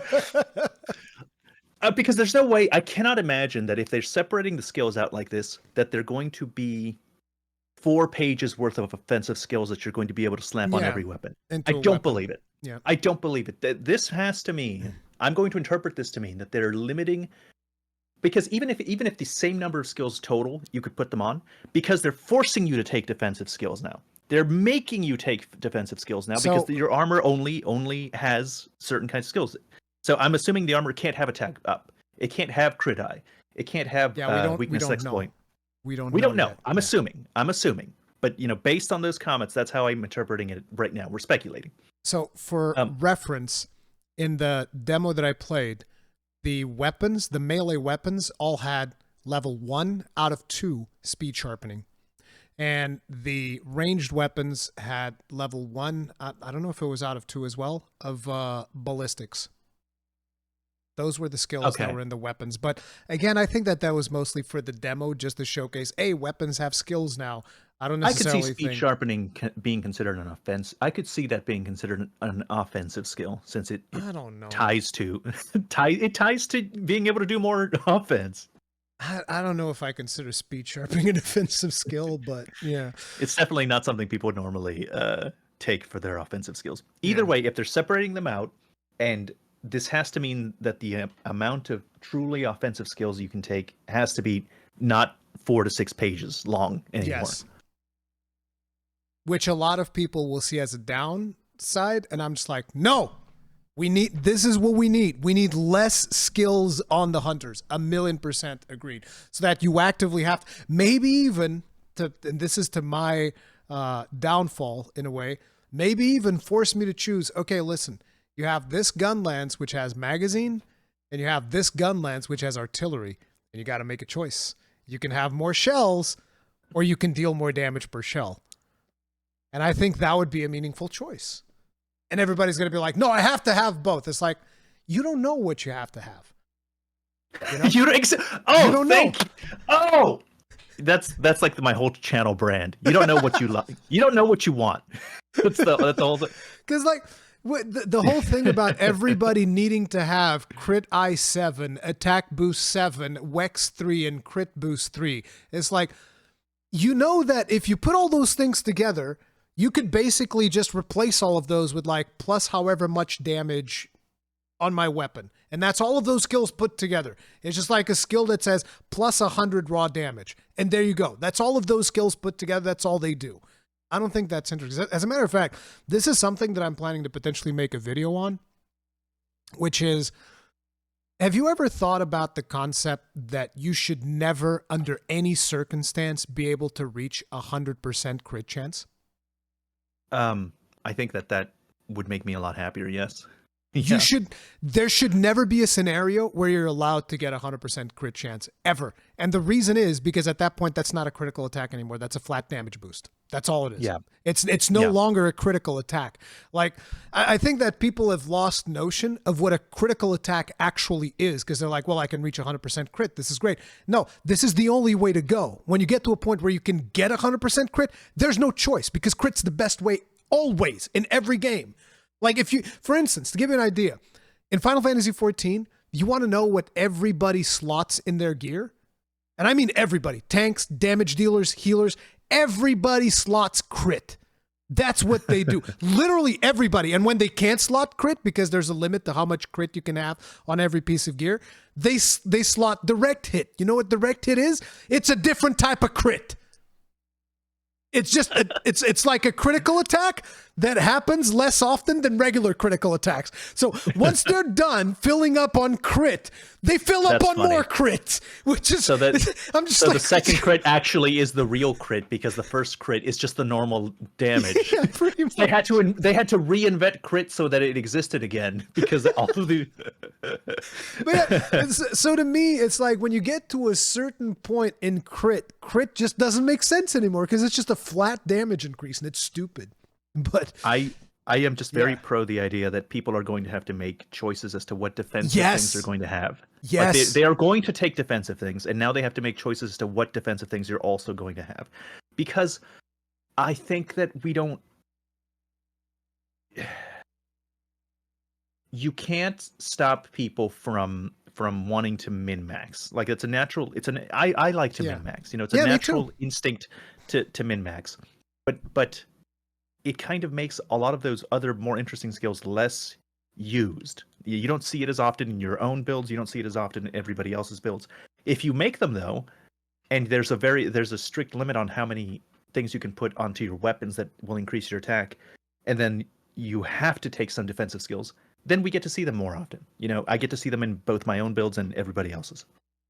So in the midst of all this, you still haven't told me how you feel about two weapons. We got distracted. No, it's cool. If you switch weapons and then all of those weapons when you switch activate the skills on the second weapon, that's an interesting way of keeping two builds on the same slot.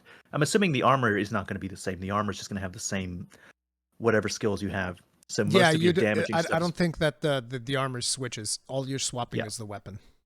Yeah. Okay, that's cool. I think it's super great. There's a lot of. I am worried about hunting horn. People were concerned. You're one of the people that is worried about the pocket horn. Yes, unless 'Cause new developments have arisen since I I've saw it only- originally.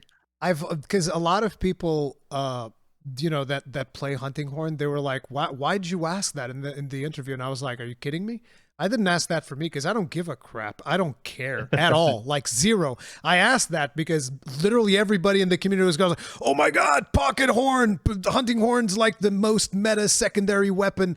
And to me, the reason why that doesn't make sense is just because how long it takes you. You need to call your sacred, and then you need to mount your sacred, and then you need to press right on D-pad, and then you dismount, and then you go with your hunting horn, That's annoying. and you do your little thing, and then after you've done your little thing, you call sacred again, you stow away your hunting horn, and then you bring out your weapon, and by then you have like what? I don't know, maybe 2 minutes left in the buff before you have to do that all over again?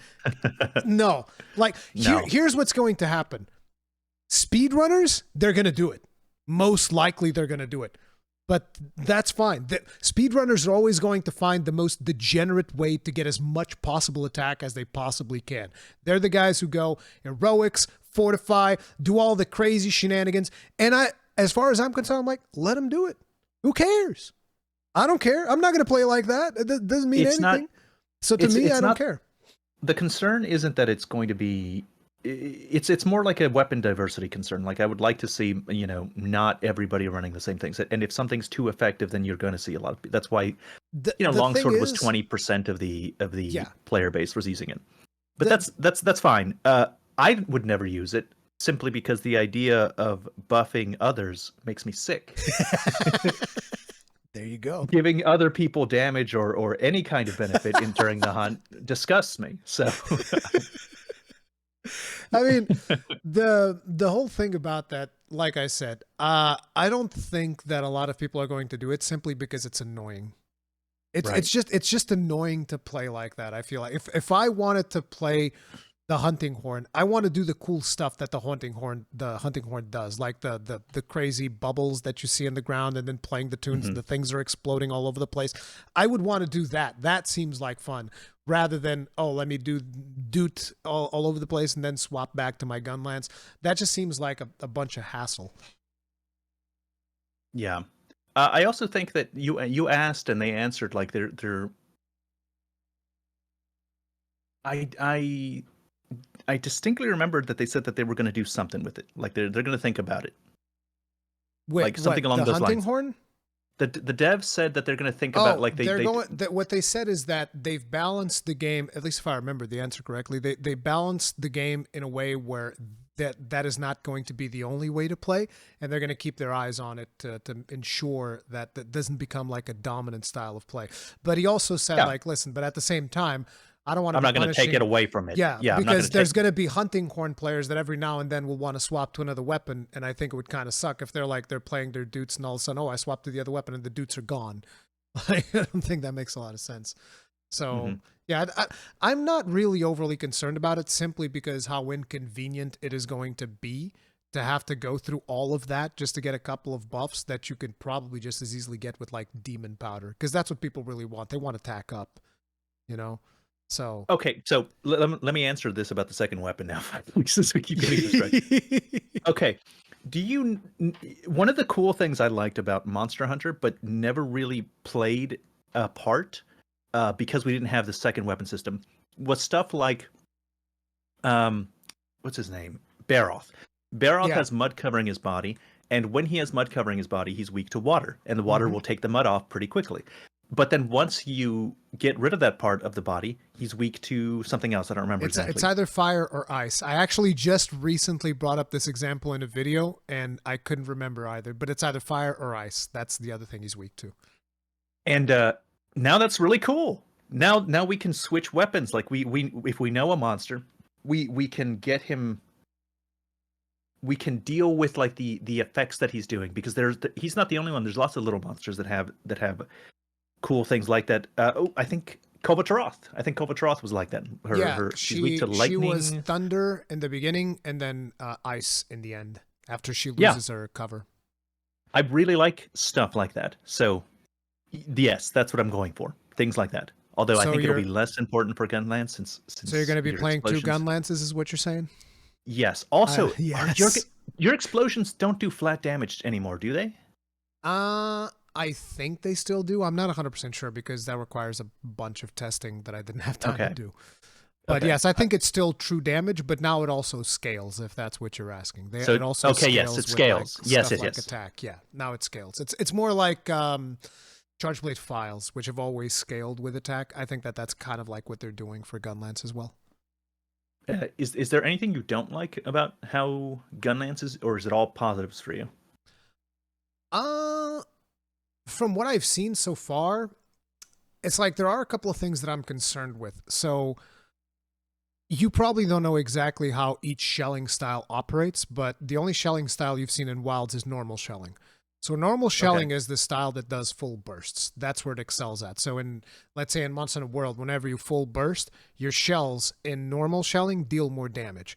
But if you full burst with wide, your shells deal less damage. You get penalized for full bursting with wide because that's not what they want you to do. So wide is the one that deals the most damage per individual shell. And then long would be the one that would deal the most damage per charged shell. So every Gunlance has different things. And so my concern is if the move set that we've seen with like the multi-burst and stake and all of that stuff, is that going to be the same move set for wide? And is wide going to get penalized for doing these full bursts? That's the one thing that I still don't know. But it's not like I'm negative about it. It's more like I don't know what's happening with the other shelling styles. That's the one thing that I still need to learn before I fully say, if there's anything wrong with the gun lance at this point or not. Because normal shelling looks absolutely phenomenal because it deals with a lot of the problems that we've had in World, which is one of the things that happens between lance and gun lance that makes, if you actually go and you watch like a speed run from a gun lance, one of the things that you notice is that nobody blocks. Nobody actually uses the shield of the gun lance in a speed run. And the reasoning behind that is because there's a massive disadvantage to the gun lance shield because of the animation commitment that you have with the weapon.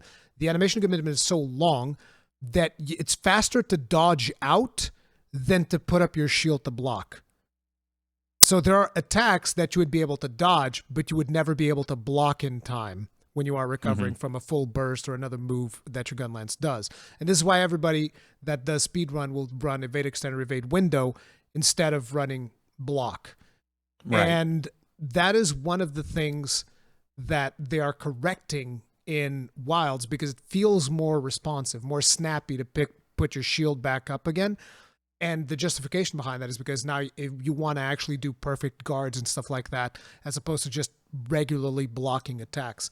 So that's been a massive boon for the normal shelling playstyle and the integration of guard points and all this stuff, because there's guard points on quick reloads as well. There's guard points all over the moveset, which is great because we've never had that.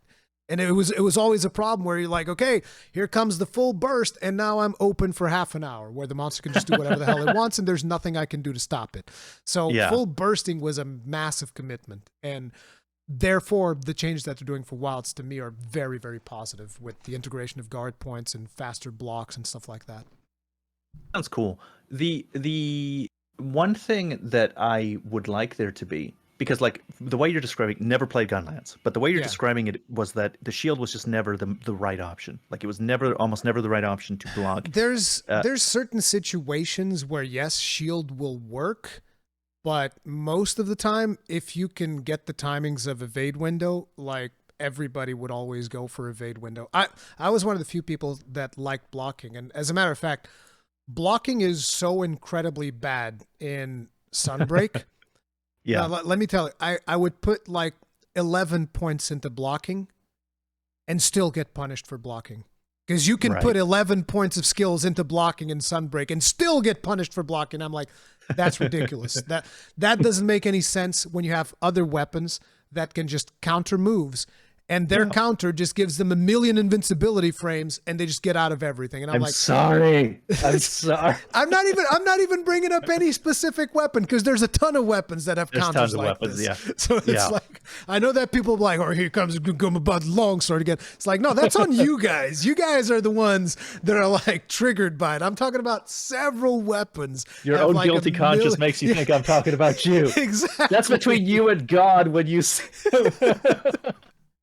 Like, people are still mad over that longsword video that I made. And despite the fact that it's in the thumbnail, people forget I made that video in a response to a comment that somebody else made calling me out. It's like, what do you mean? Don't be mad at me. Be mad at the person that called me out. That's why I made the video. But yeah, so you're gonna be rocking 2 gun lances. Hopefully, that is the plan.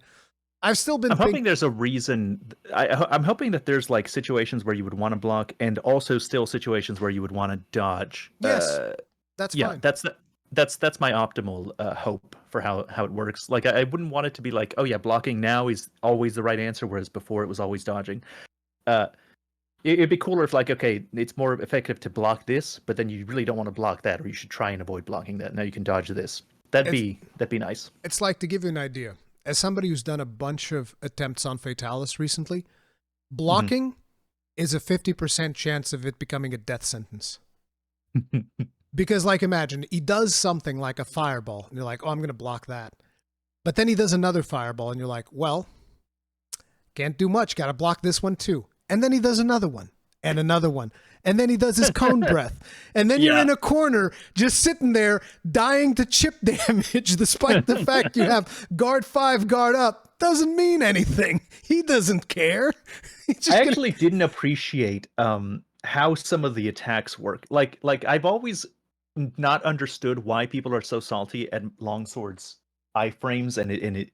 Okay, so I saw this clip of Rajang attacking a gunlance shield, and he just did a regular like smash onto it, but it Yeah. wasn't like one hit. It did like three hits, even though it was only one ground pound or something. Yeah. And it did like 3 or 4 hits all at once. It did just a huge amount of chip damage, even though the I'm assuming that the build was having a bunch of guard in it. And I'm like, damn, that is a lot of chip damage. And it wasn't just one hit; it was like it counted like 3 hits. But I Yeah. wouldn't know that because if you as a longsword user, if you iframe through any of them, you just iframe through the whole thing. You iframe the So whole I had thing, no yeah. idea. I had no idea that it was like technically three hits, and like, why would they punish the shields this way? It's like make it one It's hit. the shield. It's the shield tax. Yeah, it's the shield tax. Yeah, but we could talk about shields all day, and people will be mad at me because they're like, "But blocking is just so easy." It's like, yeah, sure, fine, Sure, buddy. whatever you say. But so as we're talking about decorations for like armors and weapons and all this stuff, one of the things that we saw during the Tokyo Game Show is that some of the decorations have like a sword symbol. Not sure if you've seen this. Hmm. And my interpretation and most people's interpretation is that those are going to be decorations that go straight into the sword versus like Yes. the blue decorations would be like utility decorations that will go into your armor and stuff like that, which could potentially mean that we're getting RNG decorations. I think wasn't it confirmed that we're getting RNG decorations? I mean, we looked at the rewards and it seems like it's RNG decorations. I don't think the Right. developers confirmed it. It just Well, looks that way because there's decorations as rewards on the quests. Well, okay. First of all, that the little sword was interesting because those probably just go on the weapon. Yeah. What if there are ones that go in either, and then some of them that just go on the armor? Like that'd be pretty interesting. I think because there were like 3 icons that we got to see, which is the yellow one with the sword, the blue one with nothing, and the white one. I think the white one is just random. It will pick from Okay. both pools. That was Okay. my thought process. So this would allow you to target. Do you want to get offensive skills for your weapon, or do you want to get more blue skills? And you can kind of like choose the quest that you're going to do based on that. Okay, that's interesting. But I'm very pro random decorations. That's my preferred Damn it! thing. I was hoping you'd be You wanted Charms. to fight, didn't you? Yeah, I You wanted to did. fight. Because I'm trying to find people that will actually try to have a reasonable argument. But usually, the only thing that I get is people that tell me, "Well, I can make my whole build, and I don't need a God Charm." And then I just go, "Well, if you don't need a God Charm, why do you need attack +4?" Mhm. That because it's like if you don't want to get the best of the best, then you shouldn't expect to get the best of the best on the decoration side either. It's not a fair comparison. Like I recently actually calculated the percentage chance of you getting like not even a god roll charm, but like a good charm, like a reasonably good charm. So something that has 2 A tier skills at good levels and at least 2 tier 2 slots or better. Mm-hmm. The chances are 0.000076% or something like that. That's the chance. And by the way, this is with me assuming that the system doesn't necessarily weigh whether or not, let's say the first skill that I wanted to get is Frostcraft, and it's possible for you to get like 3 Frostcraft and 1 Charm. That's with me assuming that the chance of you getting 3 Frostcraft is the same as you getting 1. Which is probably not the case. So I'm giving you a 33% chance of getting that 3 Frostcraft, which is probably infinitely smaller. But even with those favorable odds, it was still like 0.000000, whatever. And the chances of you getting an attack +4 is 0.27%. Well, the thing that so I you can like get about like 10 attack 4s in the time that it takes you to get that 1 charm that you really want. what I like about the decoration system is that once you have the thing, you just have it You have forever. It. Yeah. You just have it, and now you can put that in any build you want.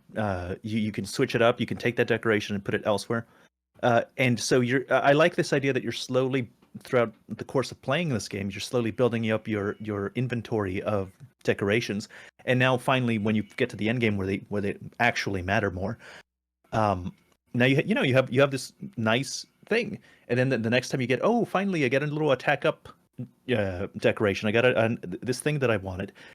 No, I like it. I like it. You just have it from that point forward. Yeah. It's a damn shame. I was really hoping you'd be like, no, actually, I like charms, and we could have like a good argument about it, because it would be interesting. Because I've gotten like blocked on Twitter by some people over just asking the question. I have noticed that it's crazy. I'm like, I'm just trying to have a conversation because I think this is a fun thing to talk about, and people get really mad. I'm just like, all right. I have noticed that Monster Hunter discourse has gotten less easy to do than before.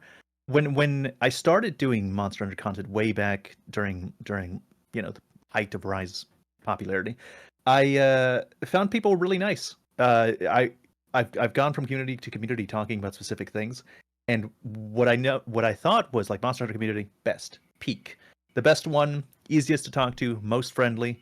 It has shifted now. I think it's less easy to talk about it. They're more adversarial to complaints than they were originally. This is just my personal experience, but that's what I've noticed. I've definitely noticed a bit of a shift as well. I've noticed that there's this thing where people feel like when you express an opinion that you're trying to convince them of something. And that's not really what I'm trying to do. A lot of the times I'm just trying, okay, let me see how the community is feeling about this. And then if somebody engages with the topic, then I'll answer. Like a lot of people would say, it's much easier to get a good charm than to get certain decorations. And I'd be like, statistically speaking, you're wrong. And then people would get really mad. And it's like, I'm not trying to convince you. I'm just telling you that from a statistical standpoint, I ran the numbers and you're wrong. I'm sorry. But people get mad over that. And it's like, okay, I mean, it is what it is. But at the end of the day, yeah, it's interesting. It doesn't bother me whether they go with RNG charms or RNG decorations. I prefer decorations. I spent a lot of time crafting charms. I've crafted thousands of charms in Rise Sunbreak, and I found charms infinitely more frustrating than decorations. And the one of the arguments people always bring up is like, well, I can get a charm and then I can plan my armor set based on this charm that I got, and then I can just craft whatever decorations I want. It's like, well, in World, you can also craft an armor set based on the decorations that you have. It's the same thing. It's literally the same thing. I don't understand. Yeah. Even if it was easier to get the charm, like that's not necessarily the important point for me. To me, it is. If it was easier to get the charm, I would prefer charms and craftable decos. Yeah, for me, it's just the system. Like I like the system of having it and it being versatile. Like it's just you have it forever. You can get a really good charm, and that works for like one or two builds.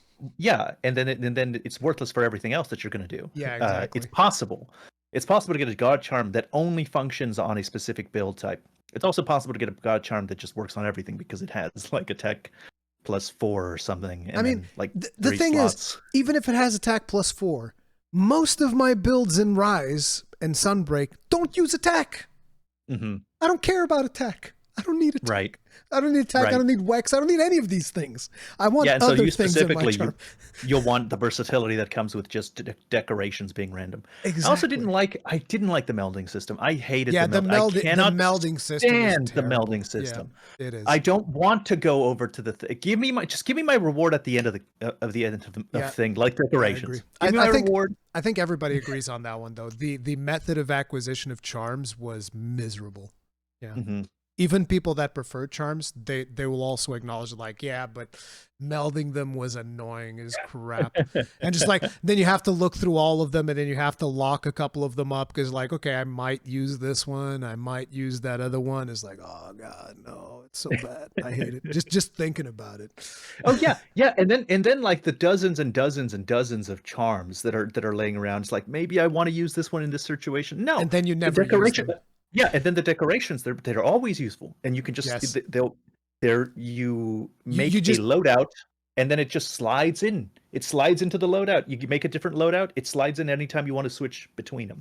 And you know that you just look at the gems and you're like, okay, this skill goes up to 5, so I just need to keep 5 of them, and the rest of them I can meld. If I'm doing the melding stuff, I can just meld all the rest of it because I know that I only need 5 of this one decoration. Yeah. Yeah, I think that decorations is better. But again, I'm not trying to convince anybody because I know that people get very sensitive about this topic. If you like charms, that's fine. Because I also think that a big portion of it has to do with how lucky you were with either of the systems or how you engage with each of the gameplay loops of the game. Because a lot of people complaints would be like, oh, I have to fight the same elder dragons over and over. You know that some of the best decorations I've actually gotten them from tier 2 monsters. So it's Yeah. like it's not always tier 3, but you can do a lot of different monsters and there's a lot of different quests that you can do. And yeah, it's just something that again, I was hoping you'd be more on the charm side, but it is what it is. Nope, we agree too much. It's the Gunlance in us. Yeah, the gun. You're now a Gunlance bro, so you're seeing everything my way. This is actually perfect. This is the way to go. So we talked about skills and decorations. Have you seen how set bonuses and group bonuses work now? No, I don't actually know about that. So set bonuses is pretty much the same thing that we've had before. So like in World, you'd get like 3 pieces of Al-Hazak, and I have super recovery and all of that stuff. You have stuff like that. That's set bonuses. We already know how those work. Now, group bonuses is actually something that is new, and it's more like you are getting armor from different monsters, but they share like a group. And in The bird wyvern effect. Yeah, something. something like that, right? And then you can get like things from different burned wyverns, and you will get set bonuses based on that. Like, what do you So you think can about have that? both a set bonus and a group bonus? I guess, yeah. Or are they It all set depends. bonuses? Or is it all just considered a set bonus and the set is like, okay, have 3 pieces of bird armor or something? No, I think you would have a set bonus and the group bonus, but the thing is, the armors that we had to mix and match, it was hard to kind of like get both effects on one, so we weren't able to test that all that much. But yeah, I think you will be able to get both a set bonus and a group bonus. Like, let's say, for Okay. instance, if a Rathalos set would have a 2-piece set bonus, and then because you're in the Wrath family, you'd get a 2-piece group bonus as well. I think that is possible to get. Huh.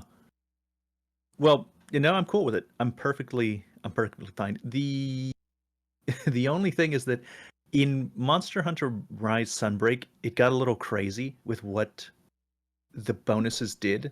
Like, I mean, just there was a lot of power creep towards the end of Yeah, Sunbreak. 100%. Yeah, and I'm sure that won't be an issue, especially if they're revamping how skills work. But that would be my only concern. But I'm happy with it. There's as much as I complain, most of the things that I see leave me pretty optimistic. Just looks so pretty. Like I'm very like enamored with just looking at the world and just imagining going through these different environments. It looks so good. Also, what do you think of? Do you think the story is going to be good? I don't know how you feel about Monster Hunter stories, but So, uh, go ahead. go ahead. Go ahead.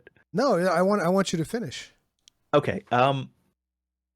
Typically, I don't think I like Monster Hunter stories, but I do like the meta narrative that they're usually trying to go for. So it's usually some kind of pro nature, humans are a part of the environment meta narrative, and they do a good job of telling that story through just the ecosystem, like just wandering around and like looking for monster tracks and going to the monster and fighting it. It's actually super dangerous. It's a big monster. It's an animal. That gets told, but it's not necessarily a part of the plot.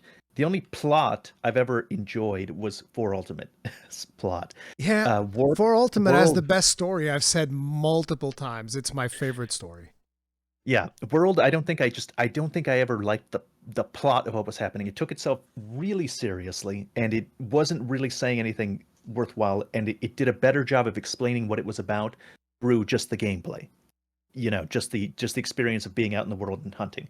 That was a much better way of telling the story. So I'm always very fond of that. But I'm hoping that they can finally tell a good plot. They can actually have a good series of events that I'm interested in it. Do you think that we will get something like that in? So I've gotten to play the first story mission, which we weren't allowed to record. And that story mission is pretty cool. I'm not going to get into too many details, even though I think that mission's already It's out. like, I think it's out. I yeah, saw it on I think YouTube. that some people have put it out there, but I don't want to spoil it anyways. But what I did experience of that mission, so I have this inherent bias towards that because some of the things that people will know is that there's the kid Nata, right? Mm-hmm. And he's looking for somebody when they're out in the ship and whatnot. So this is something that people already know. And the first quest that you do is about that. And there's an inherent bias that I have because I'm a parent. And, you know, you want to help children. Basically, whenever a child is in trouble, you just have this primal instinct like, I must protect this child. I must help this child.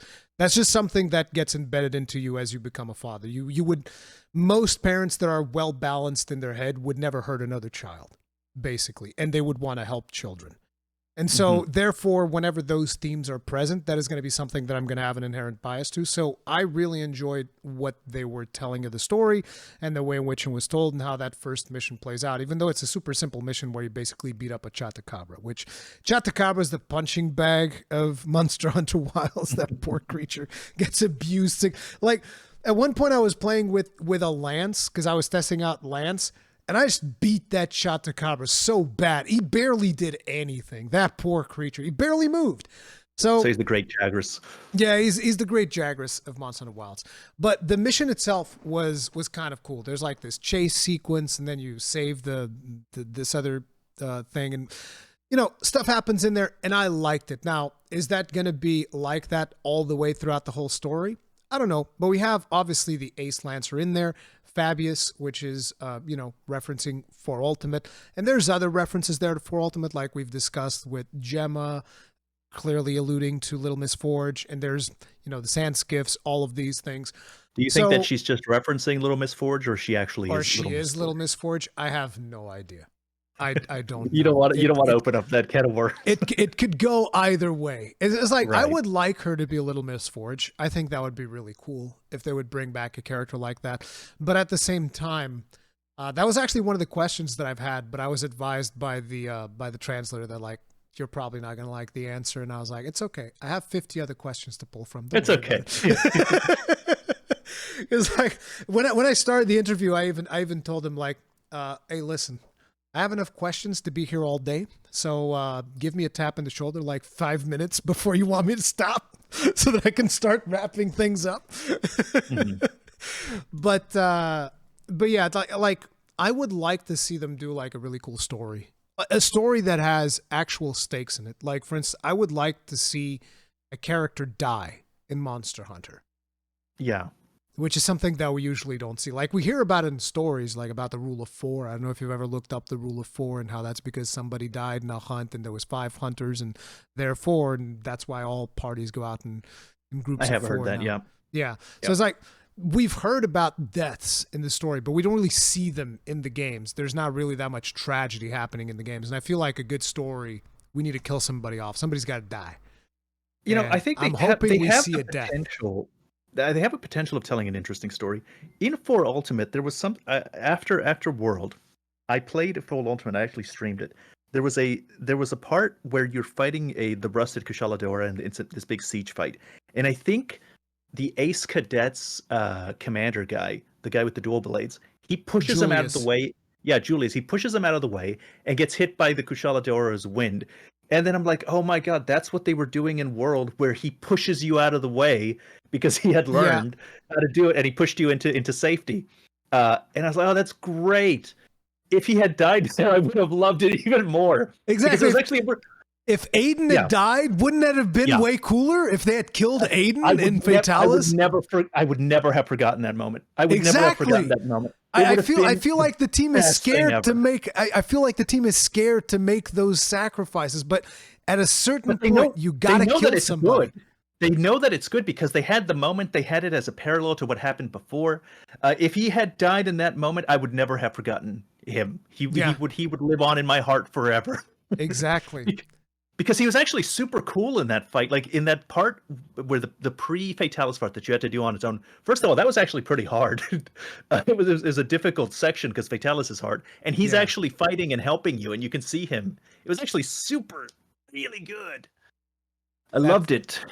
That is indeed real, but I hope that they do. And I think that there's also another thing here, which is there's obviously a moral dilemma when it comes to Arkveld, and that is in full display on, I don't know if it was the most recent trailer or the one before the most recent, but they have that moment where the hunter is holding back Nata, and Arkveld is in there just rampaging all over the place, and you can't hunt Arkveld at that point because he was believed to be extinct. So there's only one. Mm-hmm. So because we have this whole thing about balance with nature, we might not be able to just kill Arkveld. And that's the thing that is happening right there, where Nata's like, give me the weapon, I'll kill him. And it's like, you can't kill him because it's the only one left. And that I think that there's definitely potential for a really big story beat there, and that's curious to see. That's going to be really interesting to see how they develop that. If they could do a good job with that, I could see they can do a good job with it, or they can fumble it really, really hard. There's like no halfway. There's no way in which they handle this. Was like, that was okay. I think it'll either be super awesome or it'll be disappointing. Terrible. Just disappointing. Yeah. So I hope that they do it right, and again, I hope that they actually kill off somebody. Like they also had another chance to kill somebody. They could have killed the first Wyverian when he gets lasered by Xeno'jiiva. There's plenty of chances that they've had throughout these games of just killing somebody, and they never do. They didn't kill the Huntsman when he gets hit by Velkhana, which could have triggered like a big vengeance type of thing. But they always keep it like safe, and it's like, oh, this is more about hunting monsters than story. And I'm very curious to see, because they specifically said this time there's a bigger emphasis on story. So I'll be very curious to see what they're going to be doing with that. I have an interesting question. Do you think where do you think we're at? Do we think that we're in the new world, or do we think we're in a new location? I made a whole video as to why I believe we're in the new world. There's a ship, which it was crazy because I was looking through old cutscenes. I was just looking to get some good thumbnail material, so I was rewatching some of the cutscenes, and I was watching the cutscene before we depart for Share Shvalda. And you know how the commander comes up and he's like, "Oh, this is our first prototype airship." That first prototype airship is literally the same ship that shows up in the latest trailer that they've released. Oh. So that is one of the things that really sent me down the rabbit hole. Another thing is the Slinger was developed by the Second Fleet. The Second Fleet that arrived in the New World, those are the guys that developed the Slinger. The Scout Flies were found by the First Fleet commander, and he was the one who researched into how to use the Scout Flies in the New World. So our Hunter in Wilds has Scout Flies. He's got the Hook Slinger, which again was developed by the Third Fleet. And in the latest trailer, there is a ship that was exactly the same ship that we used to go and fight Share Shvalda. If it's not in the New World, they've definitely been to the New World to go collect all of those things. I suspect it's in the New World, but I could be wrong. There's a lot of people that have theories about the Forbidden Lands and all of that stuff. Another suspicion that I have is if it's not in the New World, we're going to the New World and we're going to wherever the Forbidden Place is from there. Because a lot of people are looking at the map when it's flat. But we got to remember, the Earth isn't flat, and likely Monster Hunter World is also not flat. So, oh, please don't tell me you're a flat earther, Ratatoskr. No, that was a unrelated chuckle. But like, you would be able to go to the New World and then navigate, let's say, towards west and end up on the easternmost portion of the flat map. Because I believe that in one of the early cutscenes or whatever, it said that it's one of the lands far to the east, but you could depart from the New World and end up far to the east on the other side of the globe. So, I see. So the continent could be on stretching past so far that it's now east. Yeah, exactly. So if we're not in the New World, then I would predict that we depart from the New World to the New World. Yeah. Because it's a whole big continent. A lot of people thought it was an island, but it's it was always made clear there's more to it, like further down.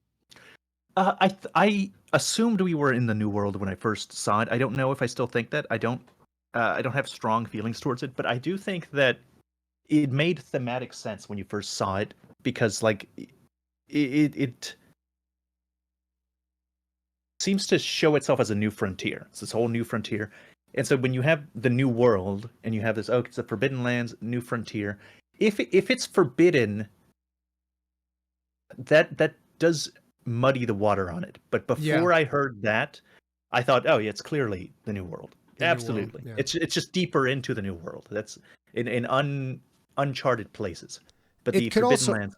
It could also be that because of the nature of how the New World is formed, which is basically a bunch of Dalamador corpses, because of the nature of how that landmass is formed, it could potentially have grown to the point where it links up with the lands far in the east. Who knows?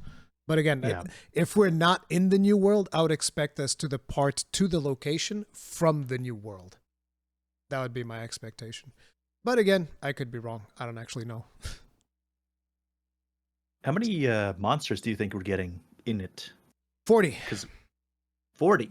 Yes, we got, with Monster Hunter World, that game released with 31 monsters before we actually got the added monsters. At least this is what I remember, because at the time I remember doing the math, and it was like, it's 31 monsters in 5 maps. And that's pretty much what I expect for this one, but I expect there to be more monsters, so I still think it's going to be like 5 locales total. Yeah. And then we are going to get 40 monsters. That's what I would expect, but I don't actually know. Because nowadays I have to preface that, because people sometimes take the stuff that I say and they're like, oh, it's been officially confirmed. You saw that when I mentioned the hunting horn thing on Eric's stream, and suddenly it was a video on Reddit, and people were like, oh, it's been officially confirmed. And I was like, because I said it? Okay. Because I said it. I was just talking out loud. I'm happy that people, but when I said it there, I was like, I spoke with the devs. I know this is the case. And people just took me at my word. They were like, okay, it's been officially confirmed. But I was still surprised that people said it's officially confirmed. I was like, oh, damn. No, I didn't expect my word to carry so much weight, which is why now I'm very careful whenever I say something like, 40 monsters. I'm like, I think, I don't know. Okay. Right. Got to make sure that everybody 40. understands. Yeah. I think 40 is reasonable for the launch of the game. How many do you think will be new? Because we've gotten mostly new so far, with very few returning. We've got Rathalos and Kongalala. Those are the only 2, right? Or has there been another one that I missed? The bird. I don't remember the bird's name. Oh, right, Kuluyaku. Have you ever fought Kuluyaku? Is it Kuluyaku's the other bird, isn't it? Oh, damn it! I always get the names confused. Yankutku. Yankutku, yes. Yankutku. Yeah. He looks great, by the way. He looks fantastic. He looks so good in the setting. Did you fight him ever? I mean, yeah. Right? I fought him in 4 right? Ultimate. Yeah. Yankutku is friggin' awesome. I love Yankutku. I fought him in Freedom Unite the first time. Damn, he was annoying as crap. But I'm really happy with Yankutku. But in regards to how many of them are going to be new, it's like what I would like is a ratio of like 70% new monsters, but what I would expect is probably going to be more like 60. I think 60 is what we're going to have. Like 60% of them are going to be new. I haven't done the math on how much that would be out of the 40, but 60%. I'd like of an those 80-20. Yeah, personally, I'd like an 80-20. As many, as much. I also want as many possible. new as possible. Yeah. Yeah. I do want one of the returning monsters to be something similar, if not one of the actual, if not the actual monsters, but to be something similar to Duran Moran, the sand whale from Fort. I would love. We got a perfect setting. Always, exactly. That's it. One of my biggest complaints about Rise is like you have these mobility and wire bugs, and you don't do anything with no siege monsters the entire duration of the whole game. None in the expansion, none of any. Just ridiculous. You even had this rampage section thing. You could have set up a siege monster that you could have like had as a part of a rampage or anything. You could have done anything with it, but nothing. I need a siege monster back. Agreed. Big agree. The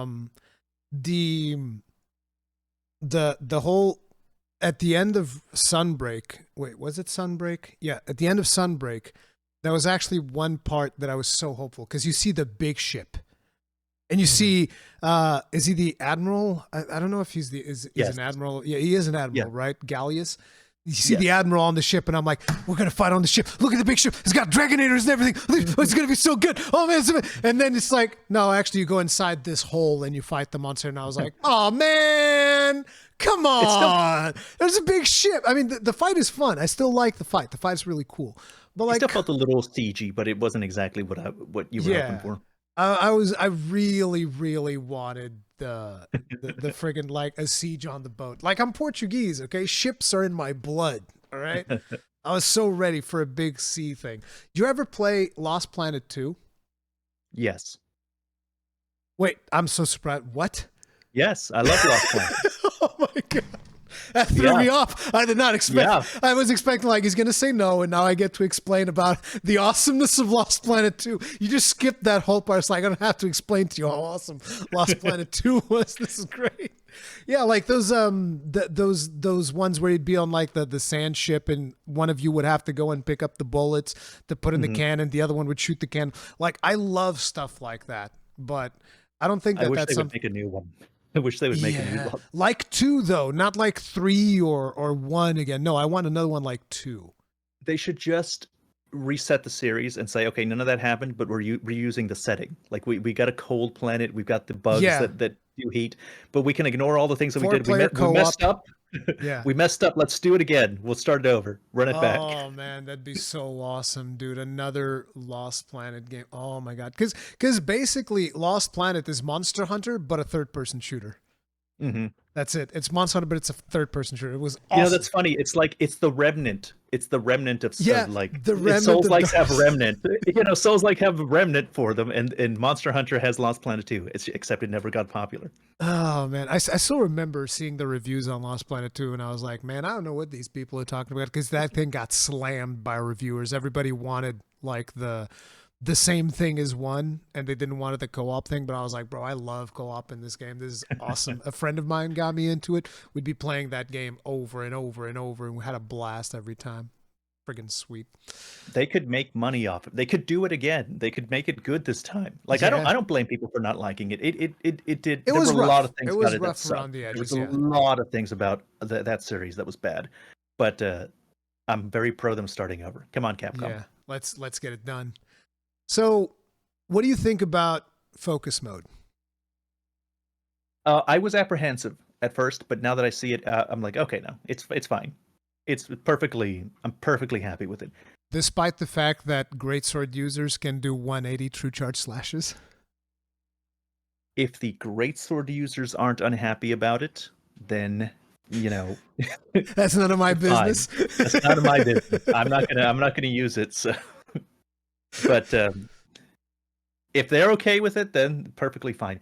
It is a little weird, though. Okay, you know what? No, I do have one problem with it. Here we go. Got him. It's the last attack on the charge. You know, the last attack of the charge has 2 swings. It has the first swing and then it has the second swing. Yeah. Okay. And the way that it works is that when you see it, the momentum of the first swing is so strong that it like barrels you forward.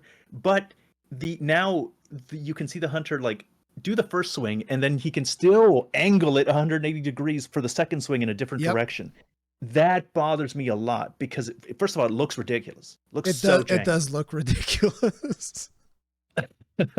Fine, if you want to be able to switch around during the first charge and the second charge, it's perfectly okay. But once you do the first swing of the last charge, you should be committed to that direction. You have to keep going in that direction. Please. It doesn't bother me too much, not as much as it bothers you, but I do see the logic in what you're saying. Yes, just to respect the animation of it. Mm-hmm. Yeah, I think it makes sense, because it does look kind of ridiculous that you kind of like bounce off and then you swap around and do a different thing. It is a little bit weird, but apart from that, it's fine. I like focus mode. Yeah, I think focus mode is overall fine. There's not too many things to really complain about. A lot of people are concerned, oh, you have to go into focus mode to do wounds. You don't.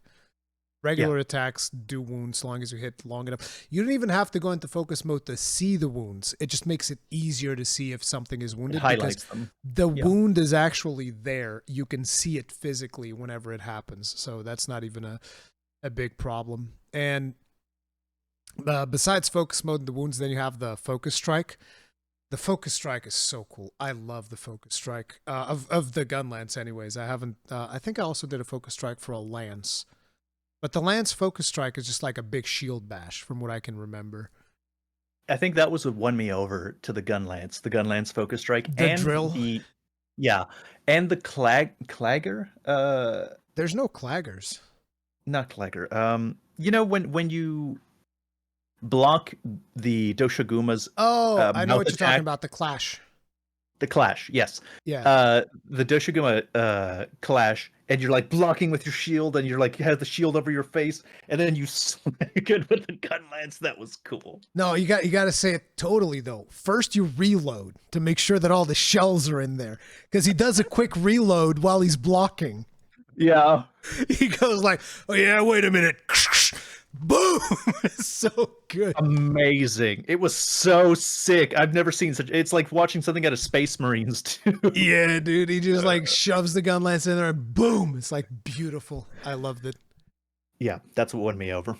The clash of the gun lance is definitely one of the best ones. But yeah, focus mode, clashes, all that stuff's really cool. There's also offset attacks that only certain weapons can do. Those also seem super satisfying. Unfortunately, I don't think the gun lance has one.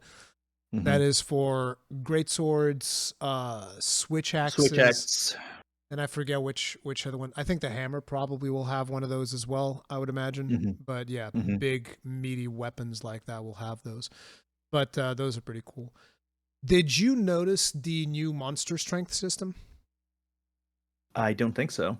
Yeah, so what's going to happen now is whenever you're out in the field, monsters will have different tiers of strength. So you might see a Chatacabra that's like 2 pips of strength, and then have another Chatacabra that'll be like 4 pips of strength, and the 4 pips Chatacabra will have better rewards than the other one. Huh. Oh, that's neat. Yeah, and to me, the one thing that I want for that is like, you know how everybody's always saying, oh, we can't make monsters too hard because obviously there's going to be new players coming. And I agree. We need to have like, you know, Village Rise to me was a step too far. I think Village Rise was too easy. It was way too easy. It was a joke because anybody that knew how to play the game would raffle stomp Rise Village. No challenge ever. Not even anybody that you didn't have to know how to play the game. You'd still. It was too much. If I had started my Monster Hunter journey on Rise, and I had to go through the entire village, I would have given up before I got to the end of it. Too easy. Too easy. It was way too easy. And so to me, what they can do with this strength system that they got going, it's like, well, now you know, new players can go and they can fight the 1 pip strength Chatacabra, and that will be reasonably easy. And I can go fight the 4 pip one, and that will beat the crap out of me. Like that's actually what I want. I want if the Chatacabra hits me, it needs to be like half of my health gone in one hit. Tempered already. Yeah, and you know, I'm gonna be more rewarded than the other player, but I want to be scared of monsters again. Because I haven't been scared of monsters for a very long time, you know. And I remember back when I started playing like Freedom Unite, stuff like that, you'd be going up against like a Gipsaros and you'd be like, oh man, here comes the poison attack. Oh, he's going to flash me. Oh God. You know, you'd actually be scared of what these monsters were doing. And that feeling just doesn't happen nearly as much. I want to preempt people in the comments, and I don't think that's just because you're better. That's not just because you're better. It actually is just easier. It might also be that you're better, but I think it's primarily that they're easier because I thought I was pretty good at World, and then I went and played 4 Ultimate, and that same Gibbs was a menace. Exactly, dude. You go back to the older games. So it is not strictly just because you're better. I think it actually is just easier. If I had millions of dollars and I could study people, I could probably find some way to prove it. Yeah. But so that is one of the things that I hope happens. Like the ones that are stronger will actually be stronger as opposed to like, well, he has a little bit more HP and that's about it. If that's the case, right. I'm going to be very disappointed. Like I want him to potentially even have different moves. Like, you know, the 4 pip one, he's going to like have the big slam down attack. It's going to throw you in the air and then he's going to lick you midair and that's going to like, you know, do a wombo combo. Like I want tougher challenge earlier in the game. Because one of the biggest problems that I feel we have in World Iceborne and Rise Sunbreak is that the beginning experience is fairly easy. But whereas you would like to have a smooth difficulty curve, what ends up happening is it's pretty easy up until you get to like a certain monster, and then it's a wall. You know, I want a smoother difficulty curve. I want stuff to be a little bit harder in the beginning and then gradually ramp up to the difficulty that we get at the end. As opposed to just being giga easy and then suddenly you find the one monster that just raffle stomps you all over the place. Yeah, I do think that walls are cool. I like walls. Like, I get a lot of people that must not have a very good memory, or they just, maybe they are just that good. But Pink Rathian was a wall in Monster Hunter World. I can prove it. Like I could probably find like dozens and dozens of posts on different websites talking about Pink Rathian and how to beat it. People struggled with Pink Rathian. I don't think there were as many walls in something like Rise. The walls were when you got like the hazard quests, and they would just like, stomp you into the dirt, and until the hazard quest there was nothing. Yeah, I'm very much in favor of this like gradual difficulty. Yeah, some spikes, but a gradual increase in difficulty, and not everything saved towards the very end. Like I'm fine. The hardest thing should be at the end. Okay, yeah, agreed, that sounds like a reasonable statement. But not all of the hardest things should be at the end, and it should still be relatively hard in certain points throughout the main campaign and story. Like there should be things that give you pause and be like, oh, I carded. Wow, I carded. Let me go rethink that. Or brute force it. But cart me, for God's sakes. Yeah, the carts are there to be used, okay? It's like the sharpness, People would be like, Rurikhan, why are you using yellow sharpness? I paid for the full sharpness gauge, didn't I? I'm going to use all of it. It's the same thing as the carts. I paid for all 3 carts. I'm using, well, I guess you paid for 2 because the third one you're gone. But I paid for the 2 carts. I'm using both the carts, okay? I want to use the carts. It's that simple. Do you know how the quests work, actually? Like, I know that how you start quests?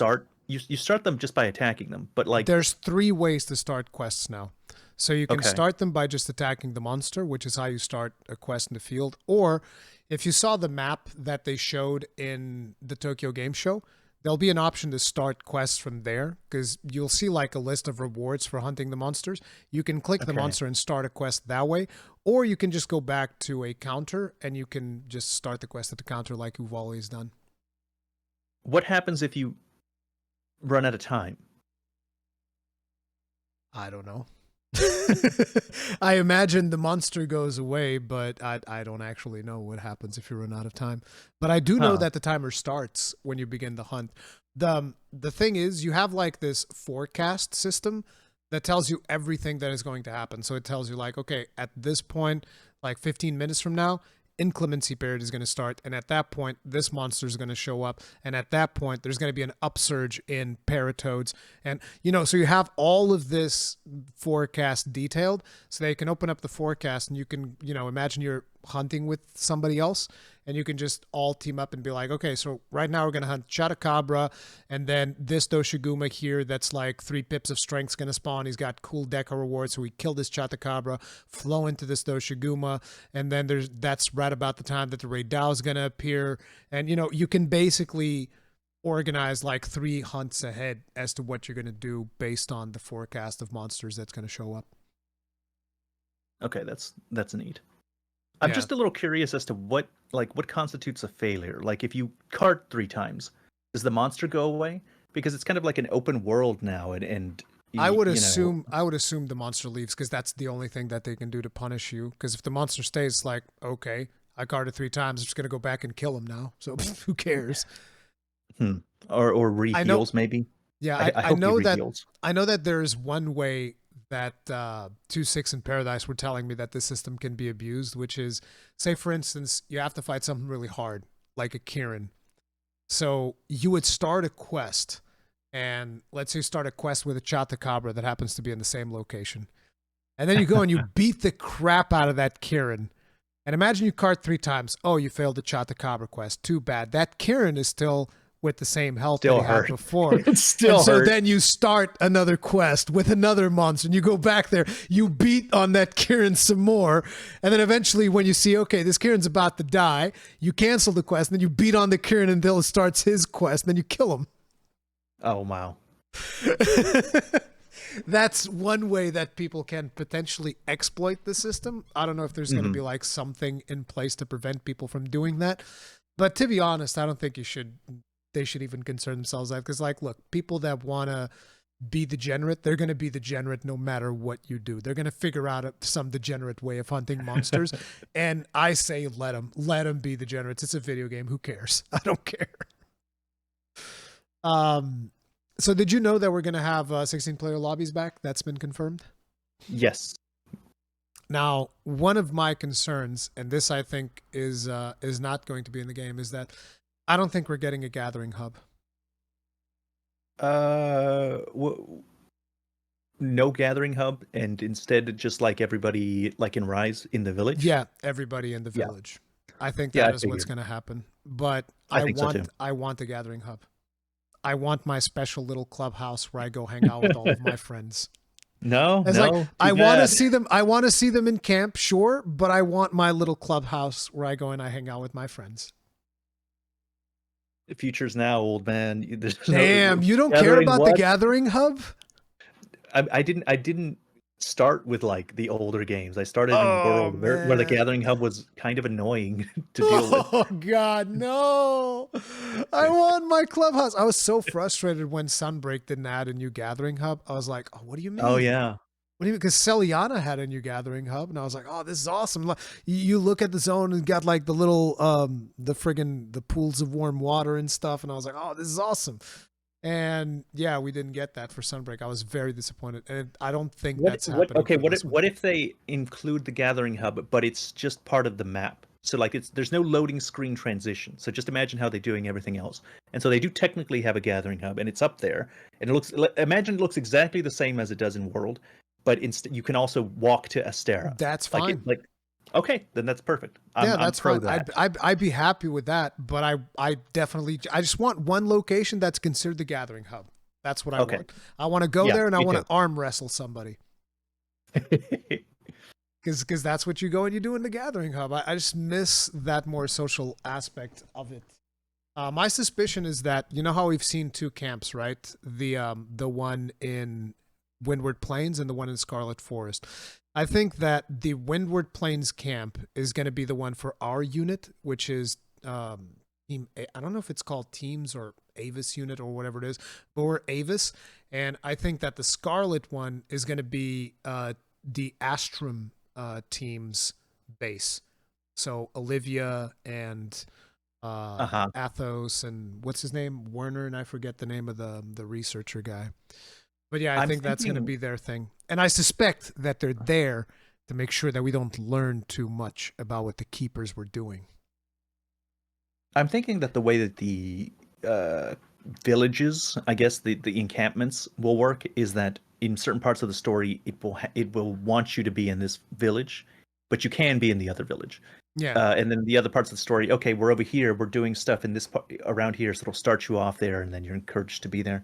But you could probably start quests and do things from the other one. But why would you if you're trying to hunt things in the Scarlet Forest? Yeah.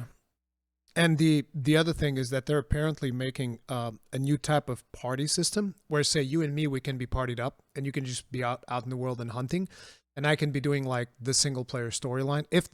I don't even know if the storyline is going to be single player or multiplayer, but let's say I can be working on the main campaign, and you're just like grinding away, and then suddenly you send me a message through the party system, and you're like, hey, there's this monster over here, I need your help, and I can stop what I'm doing, and I can join up on you. Like maybe with a wing drake or something like that, and we can go hunt, and then I can go back to doing what I was doing because we're in a party. Do you know if people are integrated into cutscenes now, or like if you can? That hasn't been confirmed, so I don't know. I have no idea. I hope they do that because they have the technology to do it. I've seen them do it. we have that in an Iceborne cutscene, like with Safi Jiva. Several. Yeah, in several cutscenes you see that stuff. Yeah. Yeah. and it's not just integrating into the cutscene. I'd like to like not go through the whole thing that we went in World, where you have to do things separately, and Yeah. someone has to wait around until you're done with your single player section of the hunt. I know that the team is aware that that was a pain point, but they also haven't confirmed, as far as I'm aware, at least, they haven't confirmed anything about how that's going to work in Wilds. Mm. But I do know that they're aware that was a pain point for players. So we'll see. We'll see how that pans out. And another thing that was a big question for me, because when you do an SOS now, it's going to try to get other players for you, but if it can't, it's going to bring in the NPCs, or if you're playing offline, it will just bring in the NPCs to help you. Mm-hmm. They scale the monster's hit points. Okay, that's good. It's not like Rise and Sunbreak. They do scale it, but they don't count towards your carts. That's fine. Them scaling it, that's good enough. I was thinking about that because then it would be like, well, why would I want another person if I can just have 4 NPCs? See, look at how antisocial you are. Like, I don't need people. I don't want other people around me. I can just play with my virtual friends. It's like, I am in favor. I don't know how many people are in favor of this. I might be the only one, but I am in favor of having some set HP monsters that don't scale. Yes, that are meant for 4 people. Yes. Doesn't have to be every single one. Doesn't have to be every single one, but some of them, because there's advantages to that. Yes, I agree. There's big advantages to them. Number one, and it's like this time you already have the NPC hunters. Yeah, you can bring them. You can bring them. They'll do the damage. Yes, perfect. That's one of the pros of the NPC hunters. Now we can just bring them.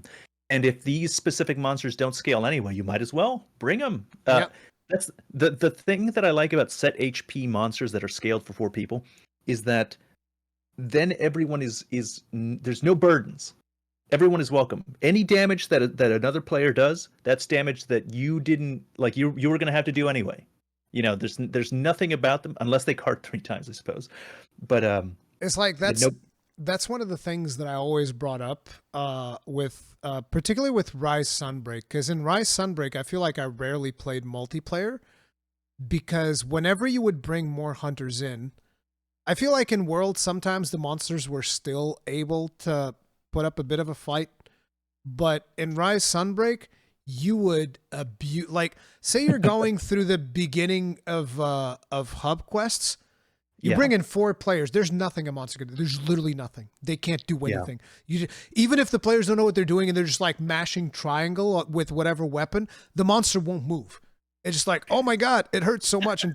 And if people know what they're doing, then the monster not only won't move, but it will just get absolutely thrashed. It will just get destroyed. Like, people just spamming their Silkbind skills on him. It's like, yeah. Oh, you fell? Oh no. Oh no. Everybody just like surrounding the monster like the guys dressed in skeleton costumes in Karate Kid, like chasing them down the campus, dude. That's what's happening right there. People are chasing after these monsters, beating them down. See, that was one of the things that I missed from like when I played GU. Because like when you're playing G rank, in GU, you're like, man, I need to get some friends to come help me, because like, screw doing this nonsense solo. Like, I timed out some quests. Okay? Like, oh, let me just fight these 2 hyper Brachydios. That's not going to be a problem at all. Yeah, right. So yeah, I do miss needing other hunters to be there. So yeah, I like, and those monsters provide unique experiences that you can't get with a regular monster. So in World, my favorite memories are the ones where I was forced to interact with other people's because they have set HP, like Extreme Behemoth. That was the hardest one for me. Extreme Behemoth was awesome. Yeah, it was such an extreme behemoth of a monster, and you needed 4 people that were really good. Actually, I have like 3 or 4 people in my Discord that I don't ever listen to because they soloed it. And I'm like, you don't know what it's like to be normal. That's not something a normal person does. Normal people don't solo these monsters. I remember that somebody soloed Extremoth with a gun lance. I forget if it was Cow Slayer or if it was Ryu, but they poke their way through Extreme Auth, and I was like, God damn, dude. Like, you need to understand, these people would plan out their Wyvern fires so that they would do the Wyvern fire as he's casting Ecliptic Meteor aimed in a way where the recoil from Wyvern fire would leave them behind a rock. The rock. And I was like, bro, come on now. No, come on. That's you can't ridiculous. do that. Like, when I see that for the first time, I was like, wait, you're going to die. You're Wyvern firing and the things that, and then he's just like, recoil all the way to the stone. And I was like, how dare you? That's too much. That's too much. Thinking back to it, it's actually not that hard so long as you can identify the position. Because I can identify nowadays, back then probably not, but nowadays I can kind of identify where I'm going to land by the time I'm done with Wyvern fire. But even still, you need to have one hell of a situational awareness to just be beaten on him and know that you're going to just Wyvern fire into the stone. You're like, bro, come on now. So that was pretty cool. Yeah, that's pretty much all I had. We've been yapping for about 2 hours and 30 minutes. That's already more than I expected. Like I said, we didn't even need the friggin' notes. I already know how this works. Do you have anything else you'd like to talk about before I send you on your way? I could probably keep going, but I am getting tired. So I'll just we'll save it for a different one. I'm sure we'll have more reason to talk, particularly because on the 23rd, we're getting another presentation that might bring more new things. So we'll see how that pans out. That looks like a pretty lengthy one. Looks like it's going to be a significant content drop. I've seen them. Yeah, I've seen them advertising it in a way that makes me think it up pretty big. Yeah, they've been hyping it up, bro. I kind of like feel a little bit sorry for Yozo because, dude, you've seen how much this man's been traveling. Like he literally went from like, okay, we're gonna go from Gamescom straight to Japan to Tokyo Game Show, and then straight to America to PAX because he was at PAX, and then from there, I think he went back to Japan, and now he's coming back to friggin' France for Paris Games Week, and I was like, bro, what the hell? Man's racking up miles like crazy. I'm 100% sure this is going to be the best-selling Monster Hunter game. It's gonna beat out World. Probably, yeah. I would expect as much. Yeah. So they really need to bring it. They really need to bring it. They can't they can't mess this one up because if they do, it's really going to hurt them, especially after the problems that happened with Dragon's Dogma 2. If they fumble a little bit in Wilds, it's going to cost them hard on their reputation, I feel like. I have you heard all the people that are like the Dragon's Dogma 2 people are like, please may I have some budget, and no, and then they just give it all to Monster Hunter Wilds. It feels bad because I love Dragon's Dogma 2, I really do, but it doesn't seem like they're gonna be doing much else with the game, which kind of sucks.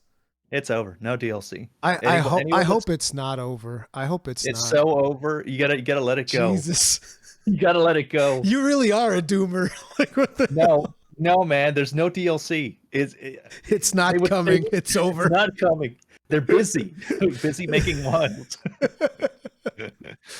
It sucks. I really like Dragon's Dogma 2. Despite some of its shortcomings, I still greatly enjoy that game. That game is awesome. I think it's a very good game. That should have been the best game of all time. It should have been an excellent game, is what you're saying. Yes. It's a really good game that should have been an excellent game. Yeah. So, what can people expect from you next? What are you going to be working on? Metaphor? I am going to finish Metaphor, and then once I'm done with whatever I'm going to do with Metaphor, it might be a video, maybe several. I'm going to probably start finally focusing on Monster Hunter Wilds. It's time. I've been avoiding it. But I'm going to start looking into it. It's time to fully spoil yourself, despite my requests, my very specific, super loaded question that I've made to the development team, being like, could you guys not reveal as everything? Much? I was probably the only person that asked that. They were like, what the hell's wrong with this guy? Don't you want to see more? No, I want to see it when the game releases in the game. Their answer was pretty interesting. I'm pretty optimistic with their answer. They said, in World, this was this new thing, and so we felt the need Fujioka. Because Ryozu told me, hell no, I'm going to do everything I want, and I don't care about what you say. And then Fujioka was like, well, maybe. now we're more established, so maybe we don't have to reveal every single thing. I hope so. I hope that they leave so many more surprises. I feel like it's annoying to me that some people don't understand that the monster roster is a spoiler. Yes, but the people that don't understand that is Capcom, so I don't blame anybody else. You're not wrong. But anyways, guys, there's going to be links to Ratatoskr's channel in the description below, where you can be checking out some Metaphor ReFantazio soonish, and then some more Monster Hunter Wilds. But for now, that is going to be it for this episode of Cast. We'll see you guys in the next one. If you enjoyed it, hit the like button, subscribe bell, notification icon, all that jazz. We'll see you again. Stay strong. Stay safe. Peace out.